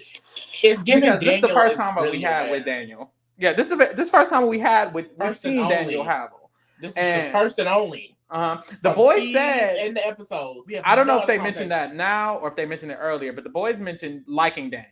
Yes. They mentioned that Daniel's someone who's probably gonna be down with them. If he wins HOH, he's probably gonna do what they want. So the boys like Daniel. Daniel kind of offered this to Zach, this final three, and Zach's like, you go ahead and do that. I don't want to bother her. Zach isn't taking it serious at all. And it's just like, oh, okay. And it's like, I hope Daniel picked up on that. That's the thing. I feel like relationships in the house, we know the least about where Vanessa and Daniel stand with people. Yeah. And it scares me because I don't really know who he's fully with. I don't know if he's with Kuzi and Anika. I would hope that he's close to the tie, but he even told Zach in this conversation that this is his first real game conversation. Yeah. And to me, outside looking in, knowing that he's a fan of the game, it feels like he knows that Santina's HOH, obviously. He knows that Zach ran it, which is why he's talking to Zach, and he wants to build upon that. But it's just like, he's honestly just late. Like, Zach has so many other loyalties and allegiances that Daniel will always be last on that list. Yeah. But I think this showed me that Daniel is looking in the right direction, and I hope that he's lying when he says he wants to work with Zach, because please, baby, no. Like, please, because it's not going to be any good for him. He needs to be aware that, as aware as Kuzi is, that the guys are together, and that's a problem. But I have faith that he is, because the little snippets we do have with his connections, you would assume that it's with Kuzi and Anika and things like that, and JM, because when they speak about people they trust, they always listen. They mention him. So. After this, we get a conversation with Jonathan and Shania. That's after this is Werewolf for 50 fucking minutes. I just wanted to mention this. 50 minutes of werewolf, bitch. An hour of werewolf, y'all. And it wasn't even everyone wasn't even at werewolf. There were people who weren't there. There were clearly conversations that possibly could have been going on. I would rather see two other people talk about nothing than watch them play werewolf. And I literally said that, like, we had 4 cameras, 2 for one room, 2 for the other. That feature has to be there. So instead of putting out 2 hours and 20 minutes, you're technically putting out 4 hours because you would have a camera on a whole different feed for the entire time. It's like, give us something to work with instead of just playing in our motherfucking face like we're children. We're their children. Leah already kind of spoke about this conversation. Essentially, Shania is agreeing that she's not in an official alliance, but that's okay because she's working with all the boys, and the boys got her back. Boom. Jonathan was like, "Yep, we do." Boom. Yep. And the way like Jonathan is in this conversation, like you can tell that a lot of people are going to Jonathan, and I feel like we'll see that development as digital days go through. Like a lot of people trust him a lot, and specifically being open with him about the game. I think a lot of people in this house do that. And today in this conversation, she's basically talking about like, yeah, I just feel like we all have each other's back. She feels like the two of them, Renee, Rob, Ty, and Zach, can be a thing, but nothing gets solidified. And I feel like I don't know how she felt in her mind, but it was clear that everything she kept bringing up, it's like he was just like, I don't know, prolonging. Like, I guess that we could do that. And later in the game, we'll do like, this. you know what I mean? Like, for right now, it's really early. And she even says, like, it's really early, I wonder if in the official alliances, but probably not. And Jonathan is literally playing in this girl's face. Like, that's why I feel like if I have to say anyone can win this season so far, it's Jonathan. Just from the conversations we're seeing. Like, I don't think people are going to see him as a big threat, like, ever. Yeah. Because the way people are just kind of sharing their entire thought process with him, as if he's the most loyal man in the room, whole time he's playing in all of their faces. He's deep in the guys' alliance, and they think that he's someone that they can talk with. But, we see once again that Shanae and Renee, they are just not on the right page again. I hope there's some type of conversation that we have. Maybe they lying. I would hope so, but they seem pretty genuine in these conversations. They do. And speaking of Jonathan, we start off the next day, March 12th, this is Sunday, with a conversation with Jonathan again, playing in somebody else's face. Now, Jonathan's parachute is Claudia, from what we've heard. Yeah. And Claudia and him are in the kitchen, and they are going to have a conversation. Essentially, we see them agree that they need to push that Renee doesn't go home, which indicates that people are saying Renee could go home. And it's like, ooh, that's very And also, it has to be said that Claudia does not know about the John Michael backdoor plan. The only people who know about the John Michael backdoor plan are the boys. So... Excuse me. So she's under the impression that the nominees are set and Anika or Renee could be going home. So that's why she's trying to make sure it's not Renee. She mentions that Renee and Shania are her girls. We weren't confirmed on that yet, but now we are. Apparently, Claudia, Renee, and Shania, they have a good relationship. Those are her girls. And she says, like, Jonathan, we can just use them for numbers. And that's not my people. You're my people, and I'm working with y'all, but they're good numbers. So we need to make sure they don't go home. And Jonathan is basically agreeing, being very he makes her feel comfortable. I would feel comfortable, honestly. Exactly. It's just like very reciprocal in that conversation. And it's like, even though, like, for example, Claudia is his specific number, but he's having these conversations with Shania, Renee. I mean, he mentions later in these digital dailies that he's cool with Kuzi. We know that he has these conversations with the guys as well. Some of them don't get necessarily mentioned because they're not game conversations, but Jonathan is having real life conversations with Rob, Ty, Zach. We didn't mention it earlier, but in the conversation between Rob, Ty, and Hope, I remember Rob mentioning, like, when we get out of this, we're gonna go with John. We're gonna go to Newfoundland. We're gonna travel Canada. Like, people love Jonathan. Like, they really, really do. So that's something to watch out for real. And this is when we get something very interesting. In this conversation, he tells Claudia, Zach's playing Zach's game, and I see right through it. I see right through it. Zach's playing his game, and we just got to let him play his game because I see through it. So we got that. Do you think that was him playing in her face, or do you think that's what he actually feels? Because I think he was just playing in her face. I think he was playing in her face. Okay. I think he was playing in her face. He does it so effortlessly too. But Well, yeah, because he didn't really say anything. He just said Zach's playing Zach's game. Zach is just being Zach, and I see through it. And here go Claudia, because now that she with Ty, she just swear to God, they're just the iconic showman of all time. She's like, well, is anyone talking about me and Ty being a threat? Because I would hate that. Like, I didn't even write that down, girl. Because I was like, please, that don't got nothing to do with that. But he's like, if I hear anything, I'm gonna come straight to you. Like, I trust you a lot, and that's what people saying in Shania too. If I hear anything, I'll come to you and do da. And it's just like they're eating it up. This is when we see that Claudia mentions that it needs to be me, you, and Ty. Me, you, or Ty need HOH. So it shows that at least Claudia thinks that could be like some type of threesome they have. Like she knows she's close with Jonathan. She knows Jonathan's close with Ty, and Ty's close with her. So they're speaking on that as if it's a 3 thing. I was wondering like what Jonathan's perspective of that is, and we kind of get it a little bit later on. After this, we see Santina and Kuzi. They are working out. They're not talking about nothing, but the relationship seemed very good. The fact that Santina is just hanging around Kuzi, Santina doesn't hang around many people, but she was just hanging around Kuzi. It seemed like a good relationship. I was like, let me note that because they had a good conversation last time. She seemed open the first time, and now she's literally teaching her how to work out and stuff. So they're hanging out. After that, we get a conversation with Zach and Ty. They're in like the hallway going outside, but not actually outside yet. And that's another thing. It's just like, I've talked about this myself. The Billy Canada house is so big that people can have conversations and not get caught. But it's just like, how do you walk around this house? You already had the inkling that the men were working together. I mean, there's just so many times when the men are just solo, 2 here, 3 here, 4 here, talking, whispering. Yep. You know what I mean? It's like you have to realize if you're not having game conversations, someone's having game conversations. Not everyone's game conversation is surface level. Oh, well, I don't know, and maybe this group, and maybe this, like, no. Literally no. So in this conversation, they are kind of just reiterating the idea that the boys have that they're working with these people and these are our parachutes with the whoop. And we get some tea drops. Zach drops some tea on Vanessa, right? Yes, Vanessa. He says that, I was talking to Vanessa and Vanessa was like, and I told Vanessa, oh, there's a big move that needs to be made this week. And Vanessa was like, who, Hope?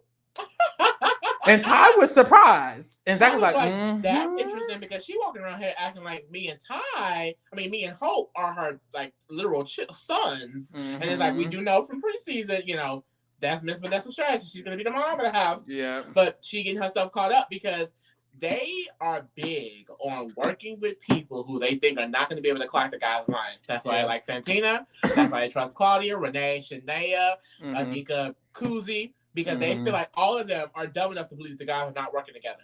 And this kind of segues them into a conversation about them basically discussing a plan to have Dan and Rob nominated next week so that they can get out Dan unanimously and break up the image that the guys are working together. And it's just like, okay. Honestly, like I was saying, off of it, it's like if they pull it off, like they kind of ate that up because at that point, if John Michael goes this week, and let's say Dan does go next week, and it's like 6 boys left, like I think they probably could play in their face long enough to like low-key kind of convince it. I think there's some people got them clocked, way too clocked for them to be able to avoid it. But I can see some people being like, oh no, I think they're good, like 100%. This is when they kind of leave the conversation and Zach reiterates that, me, you, and Jonathan, we're good with everybody. And it's like, why just you, him, and Jonathan? Because from before this, it gave the 4. Zach, Ty, Jonathan, and Rob. That's kind of what's been the thing this whole time. But now we hear Zach saying, it's just, Ty, Jonathan, and me. We got our people. There's no one in the house that we're not connected with. And it's like, okay, very specific. And is it this conversation we learned that Ty, he is the veto holder, or is it the next one?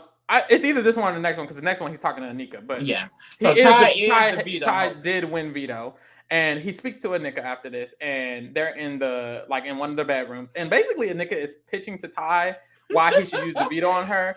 But we know that Ty already kind of promised to use it on her before this, anyways. But she's like just repitching it.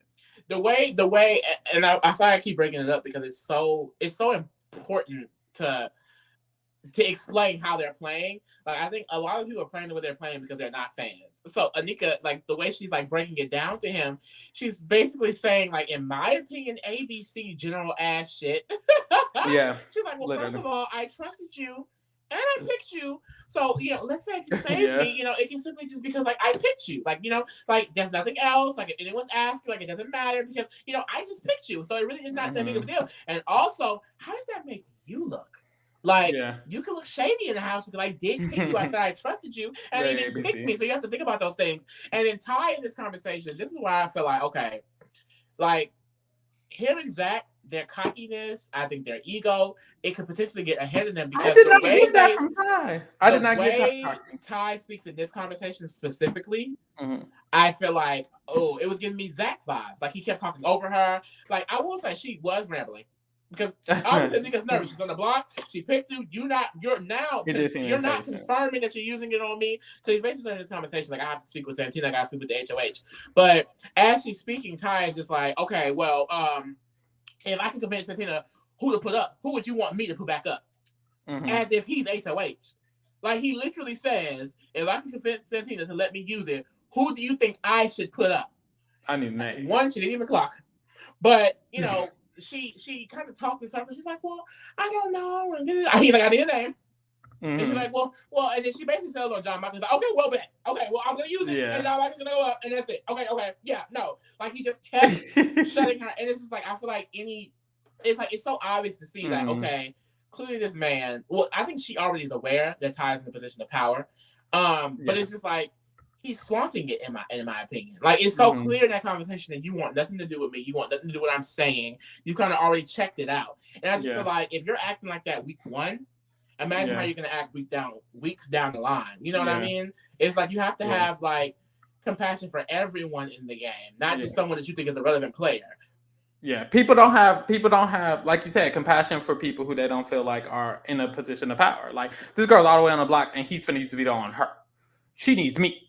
So people don't have patience for those type of players, and I think that comes back to bite them. Like the best players are able to speak to everyone in a way that at least makes them feel wanted or it makes them feel comfortable. And he just seemed impatient. He seemed very impatient with the nigga. After this, we see Shanae and Ty speak a little bit. Yeah. It's not really a real conversation. It's like a very surface level. Ty's like, well, what do you think I should do? Shanae's like, we'll just talk to Santina. That's it. And like that's what they do. Basically. Shanae, Renee, Claudia. It's more so like a general question. Excuse me. How do you think I should do this? Or how are you feeling? Or what are you thinking? Or who do you trust? And what should we do? As if they actually care, as if they don't already know a plan. And then Shanae, Renee, they're just like, well, I think you should do this. And well, what about, she was like, you should go talk to Santina and see what she wants and da. And it's like, it's just like, oh my God, like, are they eating it up? Like, I'm really hoping that Shanae and we don't know confirmed, but I mean, I just hope we're out of our room by now, no shame.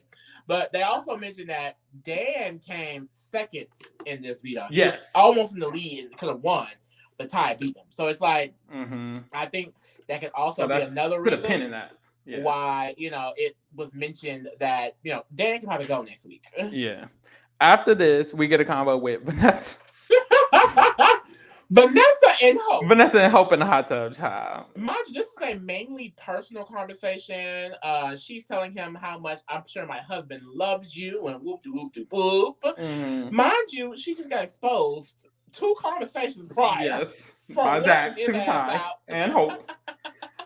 So in the conversation, Vanessa eventually asked Hope how he feels about everything. Like, how do you feel about nominations? How do you feel about everything? And just gonna stay between us. Like, don't worry about it. Yeah, like if you were in that position, who would you do? And, you can tell me. I wouldn't say anything. It's just a general question because at the end of the day, you are going to be in that position one day.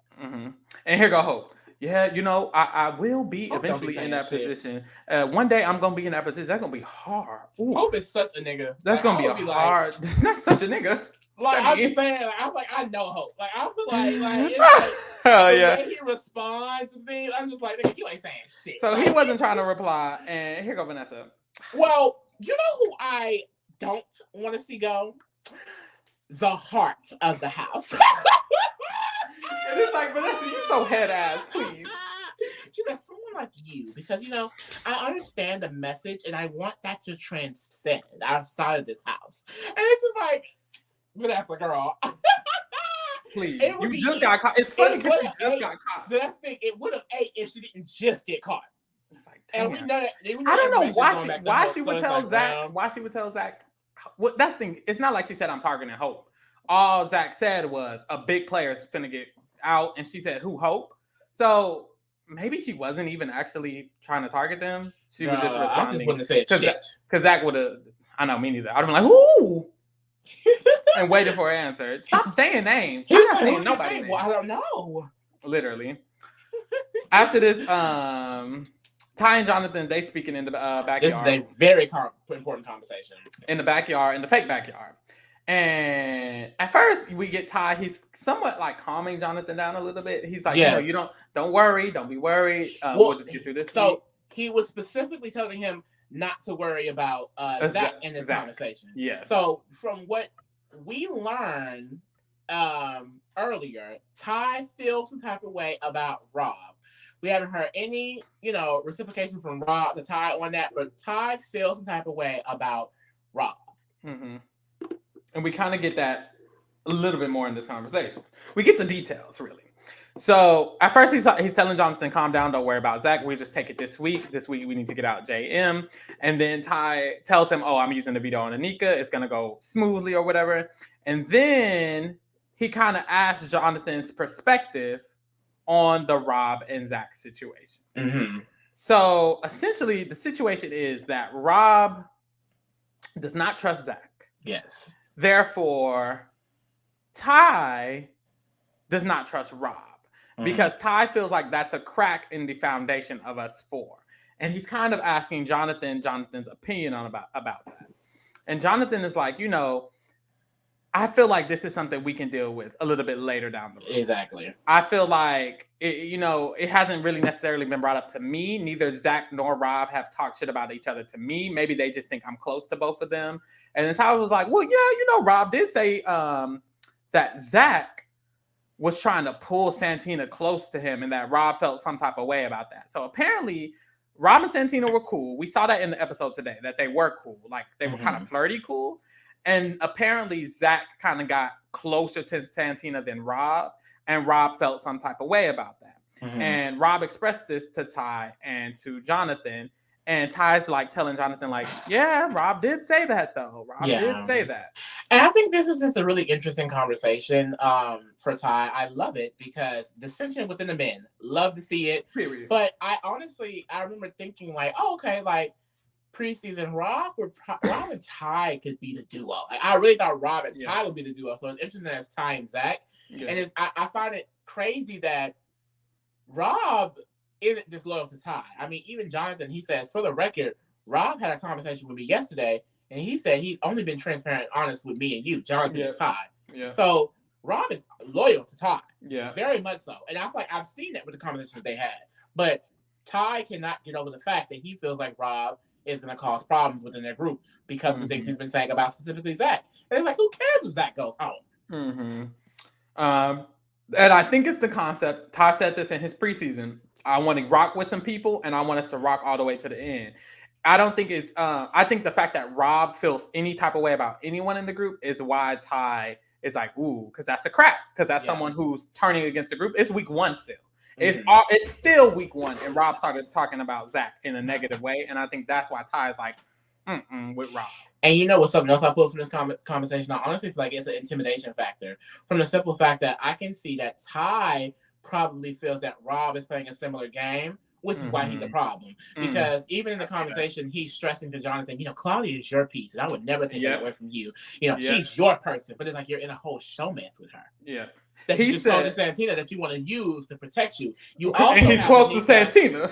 You also have Anika. You're also close to Santina, and he's also close to Kuzi. He's also close to Kuzi. I mean, to Shania and Renee. He just don't like them. Yeah. You know what I mean? But it's like he's saying, Claudia is your person. I would never get close to Claudia like that. Like, even though I'm in a fake showman, it's like, still your person. Yeah. It's like, you're mad that Rob is also building these connections because he says he feels like Rob is trying to make other people's person his person. Yeah. Like Santina, like Claudia. Like he feels like Rob's getting close to Claudia. And that was projection, babe. Because he's doing the same thing. And I think that's what it is. That's why I feel like it's really an intimidation factor. He sees Rob, an attractive man, a fit man, someone that has a lot of social connections, similar social connections to him, and he wants that leg up. See, Ty isn't afraid of Zach. I think if he hasn't said it out loud, it's very clear that what Zach is doing is it's gonna run its course. It's gonna burn out. Yeah. And Ty is also very aware of everything that Zach is doing. Yeah. He doesn't feel that he's aware of everything Rob is doing. But I think it's interesting because everything we've seen of Rob is, including Ty, very simple. You know, he's scared because he feels like Rob has Shania and Renee and trying to get other people, but Shania and Renee wants to work with you. So I'm hoping he acts on it because we need some dissension. But at the same time, is it the smartest thing for him? I don't necessarily think it is because Rob is loyal to you. And at the end of the day, if Rob is not loyal to Zach, that's not a problem for you. Yeah. It's a problem for Zach. And see, what I was thinking if because the plan that we heard from Zach and Ty is that Rob and Dan are going to be the noms next week. Rob is the pawn. But now hearing that Ty clearly feels some type of way about Rob, what's going to happen next week? What's that going to give? And also we heard Ty not seem too fond of Renee. He doesn't seem like he wants to keep Renee. And it kind of seems like he might allow Renee to go if that's necessary. And so it's like, okay, you don't like his pawns, Rob's pawns, and you don't really like Rob. I feel like the wrong way to go about it is to get Rob out. I think it would be smarter to just get out anyone who might be Rob's pawn, like I guess Renee and Shania, if you don't want to work with them. The pro about Ty is that even though those people do want to work with him, so does everybody else. There's not one person in the house that doesn't want to work with Ty. Even Vanessa, it doesn't seem like she doesn't want to work with Ty. Exactly. I don't know where Daniel stands, but Nika and Kuzi do. All the boys do. Santina does. Claudia does. Jonathan and Ty are being included in every person's thing. Like I can confidently say. I mean, we don't know fully where Daniel Head is at, but everyone's idea of alliance, Jonathan and Ty are being included. So it's just like I said, strategically, I don't think it's the best thing if he acts on it because at the end of the day, I mean, you're just gonna give intimacy to yourself. If you turn on Rob, I mean, you could fully lose Shania and Renee. Renee already feels that way because of the veto being used. You know what I mean? And like I said, I just feel like Ty. I don't think he would, but he could. I think Ty's ego could get in his way, and if he were to make a decision like that, I think he would get clipped after. I think he would need to take Shania and Renee out, then he could take out Rob. I think, or even just one of Shania and Renee. And then Rob. I feel like to take out Rob too early would be a bad decision. Rob is someone who can compare to Ty. If Rob goes, Ty's the only that archetype in the house. If that archetype becomes a threat, it's gonna have to be Ty instead of Rob. However, I do think he can hide behind a Zach. He can hide behind a Hope if that happens. But I still maybe not a Hope. He has options though. He definitely has options. But I think too early might be. I don't think it's necessary for it to be too early. Just take out his pieces. If you don't like he has many pieces, take them pieces out, babe. But speaking of pieces, that's another thing I really, really like about Ty. I feel like we mentioned it a lot with Anthony. A big reason why Anthony did not win BB Can 7 is because when he got to the jury phase of the game, the people voting were not his pieces, you know. And I think Ty, he is 100% putting on focus on the people that he feels like are his. He even tells Jonathan in his conversation, like the people that he's focused on is them two, Zach, Claudia, and Santina. Now he doesn't mention Kuzi and he doesn't mention Anika, which personally fears me a little bit because I would love to see Kuzi and Ty be a secret final two, take it all the way to the end. I think we know from their separate conversations, it seems like Kuzi knows way more. Yeah, and that conversation leading on. And that comes next. But it just in general, I like how that. I mean, throughout this whole day, you kind of see him do it, and it kind of. This conversation shows why he's doing it because he feels that way about Rob, and it's like to me, I see this as him securing his people and his parachutes, his persons, and his votes when it comes to a jury. Yeah, I think Ty has an open plan and he has a closed plan. I think the open plan is what he just said: Santina, Zach, Jonathan, himself. I think the closed plan is Kuzi, maybe a Nika, maybe even a Hope if that happens. But at the end of the day, I think the low key. He's very aware that, like the group he named, like he's very aware that as long as he can keep Kuzi and Nika, like with that group, he'll have Kuzi, Anika, Claudia, maybe even Santina, and a Zach, like. Zach on this side and Jonathan on this side of that power structure, and he's putting in the work to also keep Anika and Kuzi safe. So it's just like, Ty. This is week one though. He got to keep it up. He's gonna have to keep it up for 10 more weeks. It's impressive. I do feel like the ego could potentially Like I said, I get do ahead not of see him. the ego thing. I really don't. I think he's humble. I think he's humble. I just think it's clear that all of the guys, because they're in this position, feel a sense of safety. And I think Zach and Ty, you can tell by the way they speak, they feel like they're in control. And I feel like Zach, we see it more prominently, but I saw it with Ty in that conversation with Anika.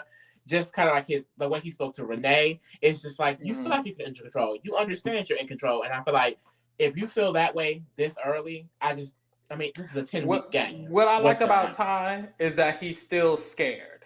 I feel like the lack of fear is comfort. I don't think he's comfortable. I think the reason he's doing all this about Rob is because he is still uncomfortable, and that's what I like, because usually it's bad to have such a big ego if you are not afraid. Well, like kind of Zach doesn't seem that way, but Ty seems scared.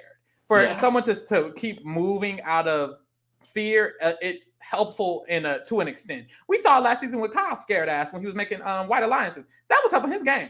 That was helping his game a lot. And I think when you're working out of fear. And that's kind of my big fear, though, because it's like at the end of the day, if you only work fear, that's not necessarily the best move for him, because he's solidifying himself outside of Rob.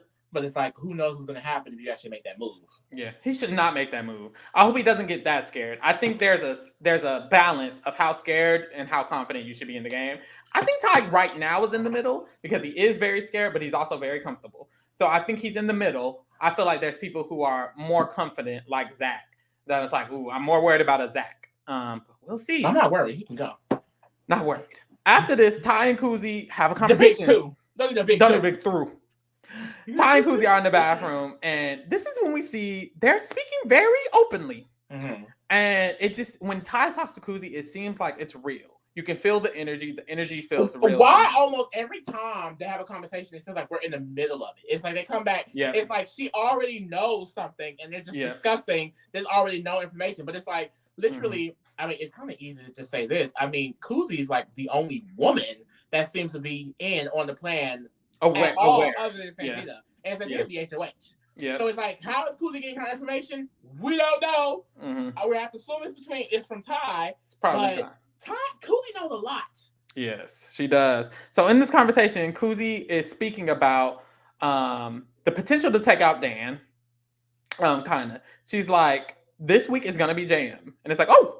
So she knows. It is. So she knows. She already knows. The girl in the house knows. Almost every guy is aware, except Daniel and JM. Mm-hmm. And she's the only girl other than the HOH, other than Santina. And she also says next week is going to be Dan, which is the plan.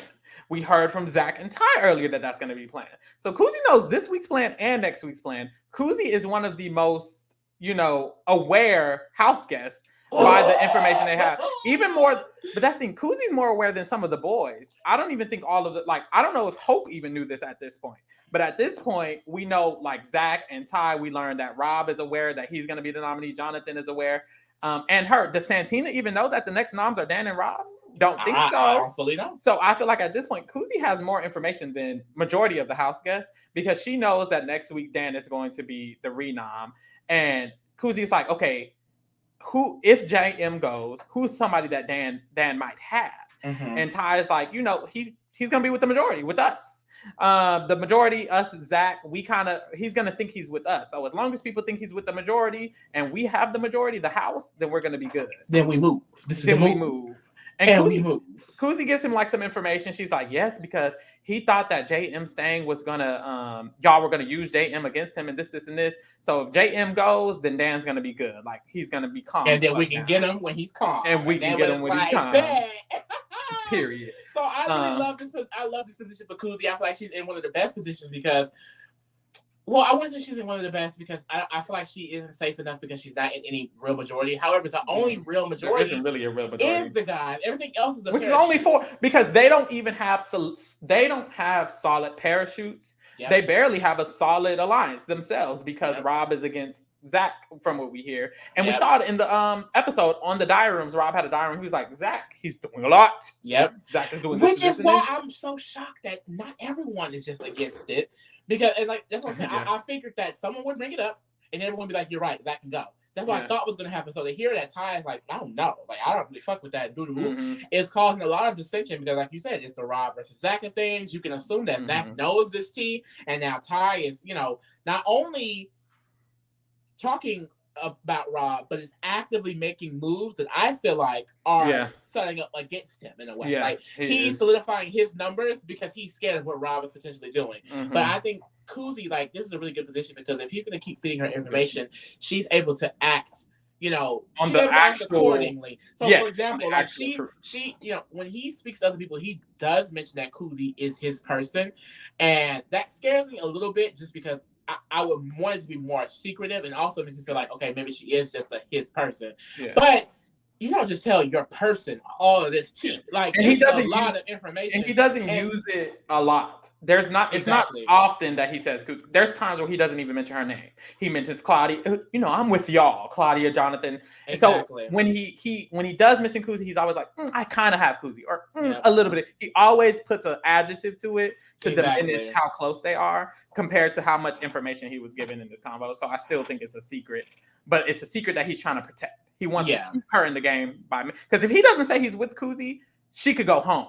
They could be like, well, Kuzi can go. She's not none of our parachutes. So he has to mention she's his parachute, but in a diminished way. Exactly, because it's like, so when he fights for her to stay, it probably won't look weird or anything like that. I'm just hoping I'm not delusional. I hope that's the real final too. But like I said, it feels like it. Their conversations feel the most real, and also like it's just what she's able to do with this information is to basically improve her game. It only helps her because now she's able to walk around these guys knowing they're working together. Because if you have one conversation with any of these men, it's obvious. And she's having very close conversations with Ty. So she knows the men are working together. She admits it in the episode. So it's just like she's now able to know the real plan while also consistently just playing in their faces. So all Kuzi has to do, in my opinion, at this point, is just coast. And my sister is good. Yeah, because the issue with players in Kuzi's position is not having the knowledge. Not having the knowledge of what's actually going on. That's why, and this is like one of the first players who have the ability to play good, who also have the knowledge, who aren't in that majority. This is like the first time we've seen this in Big Brother so far, that someone who's not in this majority kind of clique has the information still. And they can be a good player. So I'm interested to see if she can. I think she can, with this position, this hand she's given so far, she still has potential to like really get that win because she has the information. So She has the information more so than a lot of other people, more so than some people in the majority. Literally, that's the thing. Like at first, I was like, okay, the main thing is the 5 boys. Their parachutes were Santina, Renee, Shania. Claudia. But from now looking at it, because of Ty giving her so much information, when it comes to knowledge of the game, I mean, when Renee and Shania or Claudia are walking around trying to get game and get access, they're trying to learn information, and they're still being shut out by Rob, by Jonathan. Ty giving her the information, she's able to act accordingly. Now, I don't know her other relationships in the game, but she's created a great relationship with Santina. Good relationship with Zach. She has Anika, she has Ty. I'm hoping that she has other good connections as well, like with other guys. The next Digital Daily, it seems like she does. We'll get into, but it's like she's good. That's my sister right there. So the next day we get another one. This is Monday. The last Digital Daily we have so far. March 13th, the Digital Daily. We start this off is Santina and Ty. They're talking. They don't really say much new information. They kind of just speak about the general decision because we find out that Santina has backdoored. Who's she backdoor? What's that boy name? JM. John Martin. So John Martin is going to be the backdoor. And poor John Michael. I feel so bad. Poor John Michael. So they have like a general conversation about that. It's clear that Santina trusts Ty a lot.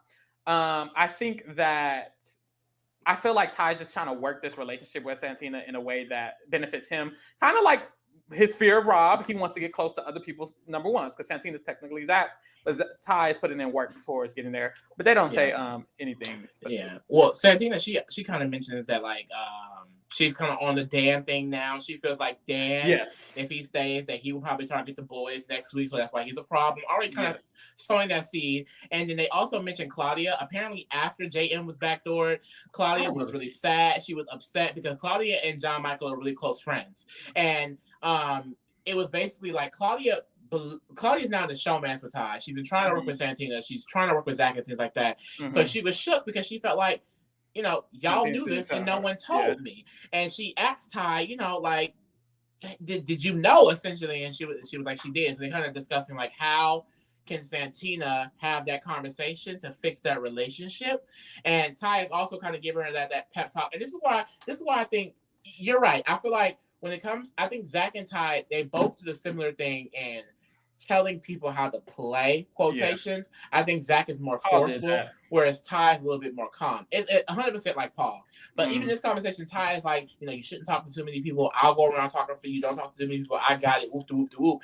It's just like, I don't know. I would take that as like, nigga, who is you telling me how to like? I got this.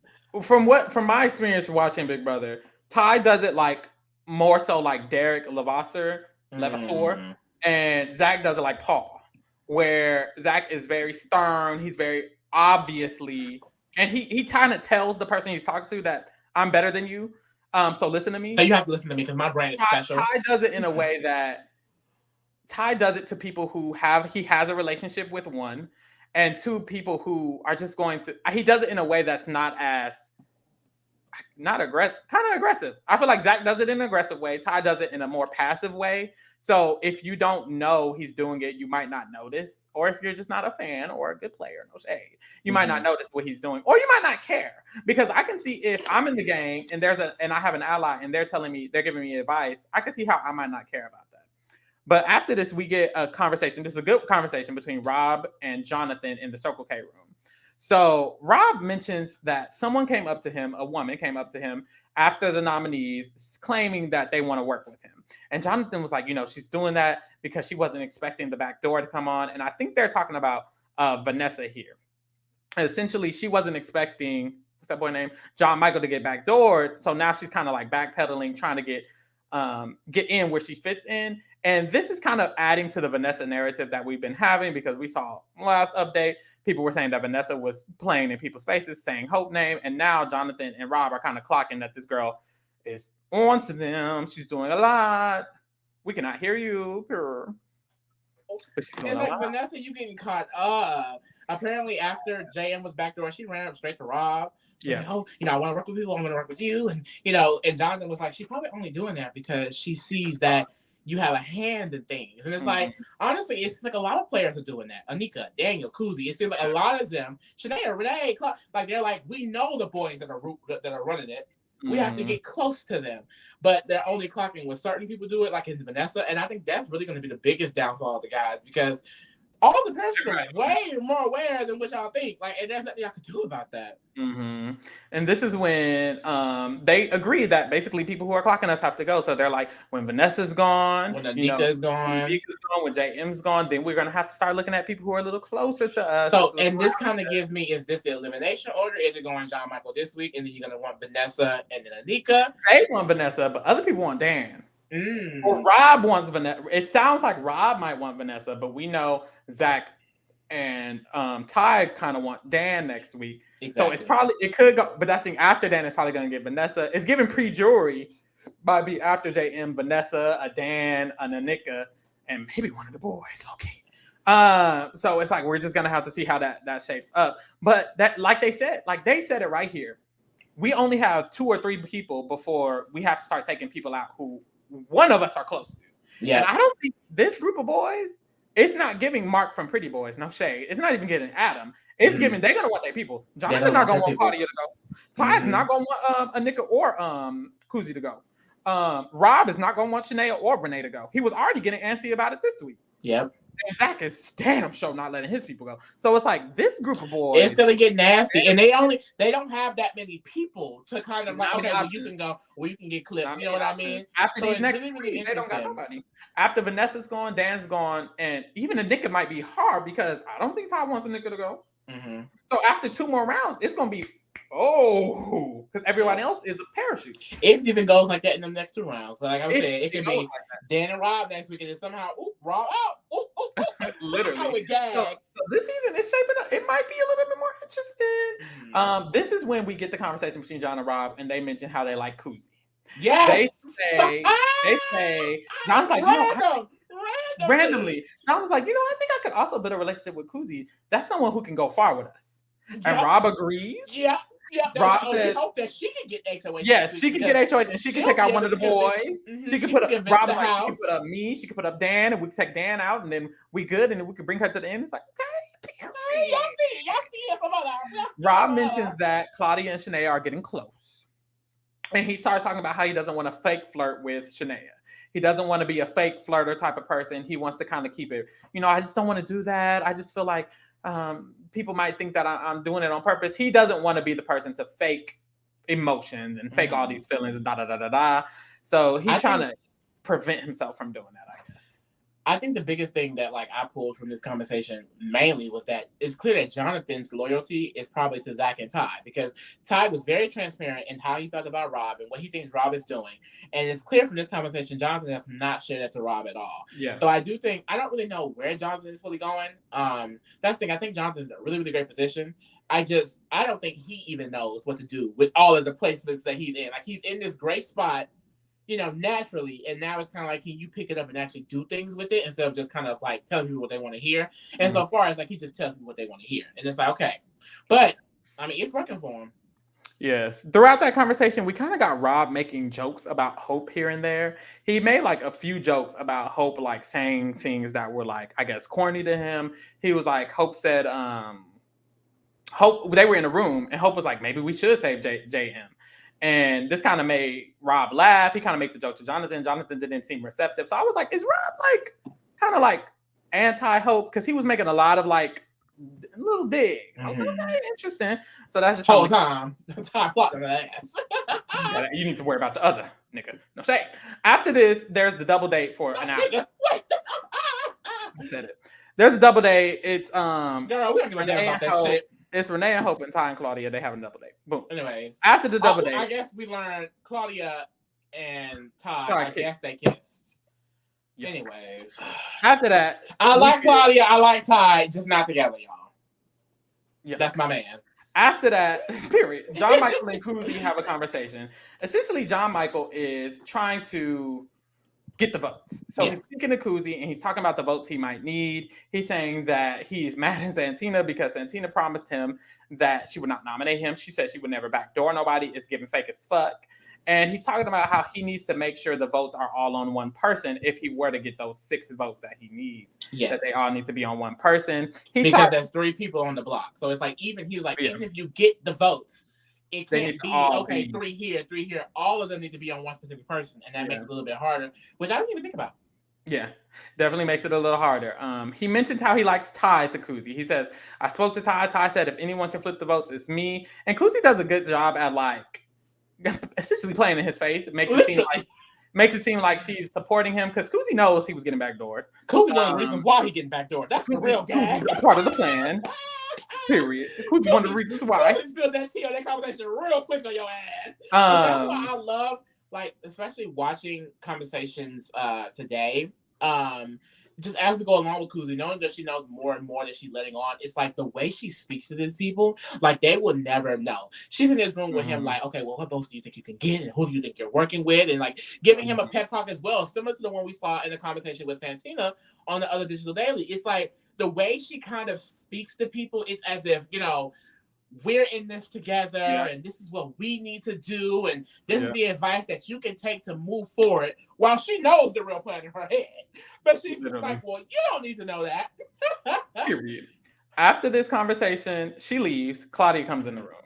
And when Claudia comes in the room, Claudia and John Michael talk, and he pitches very similar things to her. He quickly starts mentioning Ty, and Claudia quickly is like, I don't want to be compared. I don't want us to be seen as a pair. But JM keeps mentioning Ty to her. He kind of keeps mentioning like, well, Ty told me this, and I just feel like this. And I feel like that wasn't the right approach for Claudia. But hey, him and Claudia are cool. So I did feel like that was pretty specific. Like because he mentioned in the Kuzi conversation, like basically they were kind of have a slight conversation about like who they can numbers they can get, and then he mentions how Ty is someone that mentioned if anyone can select our back door, it's me. Yeah. So he's kind of like using that on Claudia, and I feel like he was only doing something because he's like they were together, and it's like Claudia don't give a damn. I don't think that was the right approach, but she does end up opening up to him about Santina because John Michael was like, yeah, and Santina, she promised me this, and she told me she wasn't going to backdoor me, and this and this, and Claudia was like, yeah, you know what? I agree. That was pretty fake. Yeah. And it makes me feel like I can't trust her because, girl, I tried to talk to her multiple times. We told y'all about one of the conversations. Yep. And she's basically like, Santina did not open up to me. I tried. I literally tried twice. I tried before I was safe. I won the safety. I went back, tried again. That girl was not talking to me. So it's like, I don't even trust her. And then she puts you up. So it's giving, I Yep. don't trust her. And this one she clocks Miss Bird's, shade, because she's like, it just seems like she only wants to get close with the guys. Like she's a guy's girl, and the feed switch. It's like, now is this the problematic shit y'all was talking about? Her calling her a guy's girl. I will say after DB24, guys girl, that's a sensitive topic.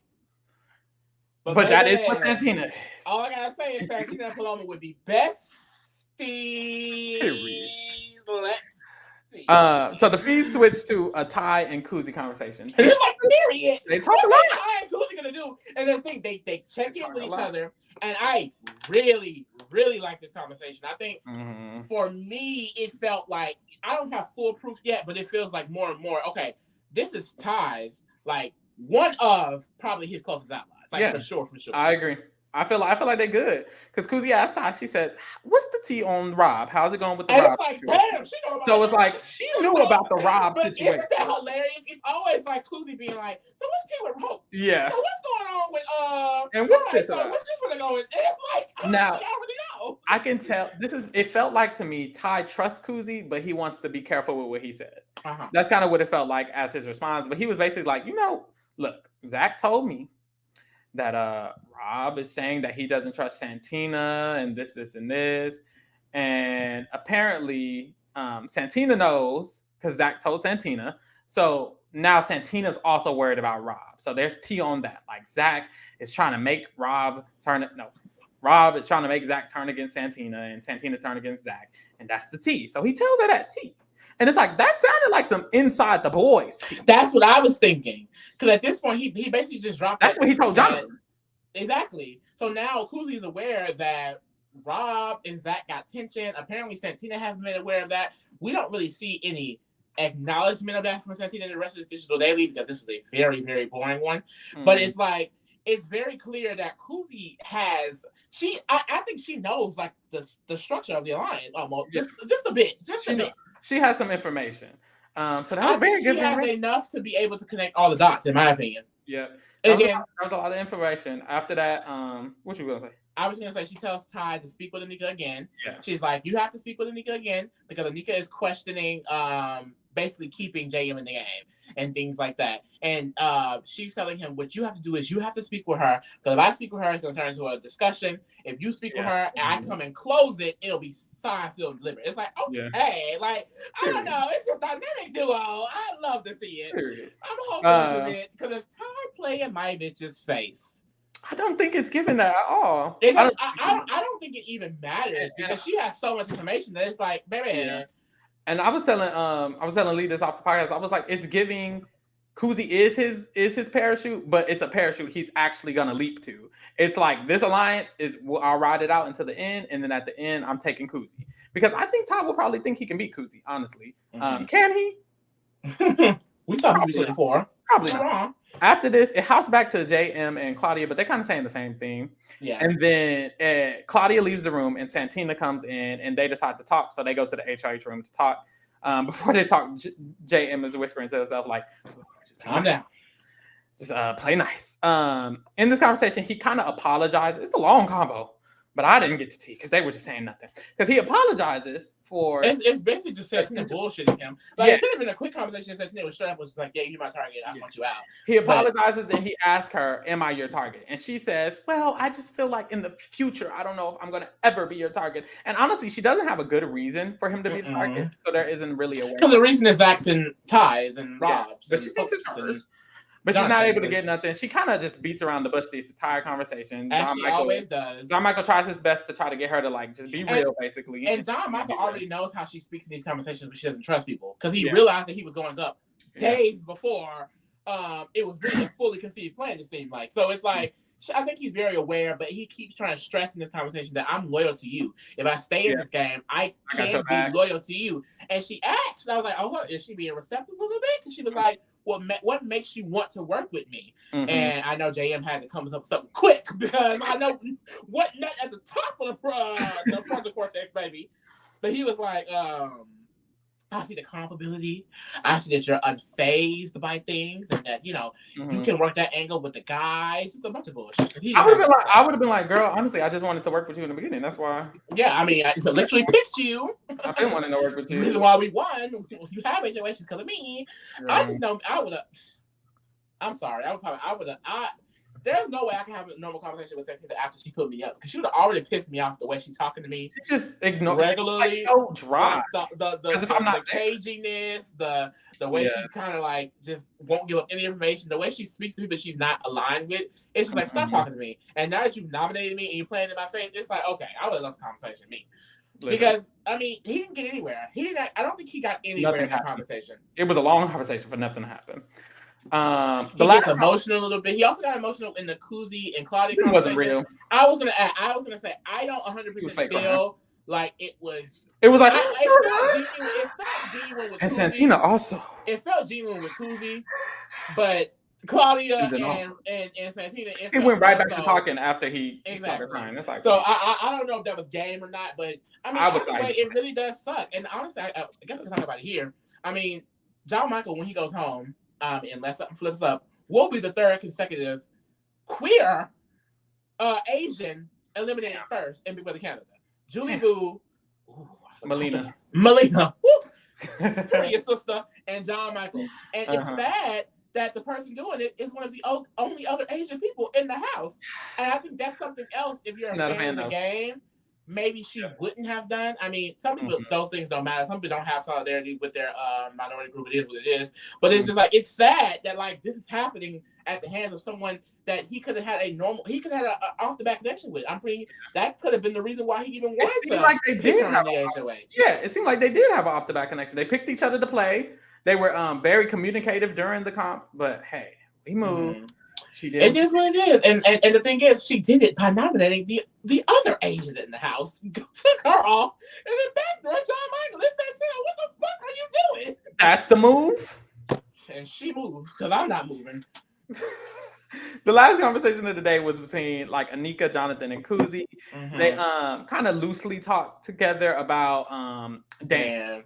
And basically, Dan don't talk to nobody. He don't talk game to nobody. He doesn't give nobody anything. It's giving dry, bland, nothing. Yeah. And that's kind of a setup for the next week. We hear Dan might be the target next week. Yeah. Them agreeing that he doesn't talk game kind of makes them all feel this way. And Anika, she kind of has been thinking about saving John Michael a little bit. And this is kind of a way to push it since Dan is on the block. Honestly, for a lot of people, Dan might be the better person to go. Yeah. I was thinking John Michael kind of has a chance. He should have a chance considering people's games. I think John Michael is better for like at least 6 people's games than. But see, that's the thing though. And this kind of gets brought up in this conversation down the line, because Shania ends up walking in. And they kind of asked where her head is at. And she said she spoke to Dan, and she said, like, for her, the consensus of the house is going to be JM. Because at this point in the game, your chips have to align with what the majority thinks. Yeah. People don't realize the Renees, the Shania, the Anikas, the Koozies, they don't fully get that you guys are the majority. If you just come to fucking get it. And you're strengthening this guy's alliance by all basically running to be their parachutes. You know what I mean? So it sucks, because at the end of the day, y'all are making the majority and y'all are voting him out. But at the same time, it's like, it's just all of that gets so misconstrued in these earlier weeks. It really does. Yeah. And that's what's stupid about, like, when it comes to the vote. Because if I'm in the game, the majority is going to be what I think. Mm-hmm. And that's the thing. The majority is what someone in that game is thinking. The majority is really just what Zach wanted. Mm-hmm. And it should be what you wanted. If you're playing that game as hard as you can, the majority should be what you want. So if I was Shanae or even Koozie, no shade, I would be like, well, I don't want John Michael to go, so it's not giving John Michael needs to go. And I would have got the votes. A lot of people are afraid to try to get votes for people on the block, but that's the only way someone on the block can stay. I can see why I wouldn't want to do it. It's week 1. John Michael's a damn near lost. A huge target. Like he is damn near lost cause. But there's so many people who do want him to stay low key. Anika does, Claudia low key does, and Koozie I'm pretty sure Daniel probably wants it. Koozie might, Daniel might. That's it's more so just like the accepting of the fact of like, hey, we're probably the majority. We're the majority in the house. We don't have much say. We don't want to go against the big group. And he could probably get 6 votes if he tried. Hope wants him to stay too. Hope was trying to convince them to keep him to stay. So it's like there's a lot of people who want him to stay, but they would have to speak out about it, and Mhm. speaking out about it is scary because who do you talk to? How do you do it? So someone with the information would have to do it. I think if Kuzi wanted him to stay and she was willing to risk it for him, she would. Mhm. But no one's willing to risk it for him. He doesn't have that much those close bonds to risk it. Yeah. So there's that. But I don't know. So that's where we stand. JM is backdoored. If he can get 6 votes on one particular person, that's good for him. I think it could happen with Dan. No one really likes him. He doesn't talk to nobody. But it's far fetched. Good luck. He would have to be a good And player. what the fuck is Dan doing? Because like Dan, from our knowledge, is not a confirmed parachute or anything. I think Dan just thinks because he's a boy, the boys got him. Because Yeah. every other person that has like says anything about Dan is just like, well, he didn't say anything to me, so Literally. we don't Girl. know who he's loyal to. So that's where we're at. Yeah. Santina was the HOH. She backdoored the person who helped her get HOH. And the people nominated at this point is Dan, Renee, John Michael. The target is likely John Michael. John Michael is the target, and he's likely going home this Thursday. Yeah. So unless something changes, but I doubt it. So there's 2 more episodes this week, and then on Friday we will be back to go ahead and cover the ratings of the players. We'll go ahead and rate everybody how they did based on this week. We'll also have some updates on what happened with the eviction. All that tea we'll give you on Friday, so make sure you tune in on Friday. If you like this digital daily recap, make sure you tune in next Tuesday when we'll be doing it again and again and again to recap you all the digital daily tea or whatever. Thank you for joining us. Follow us at T Reality Kingdom on all motherfucking social medias or whatever. And bye-bye.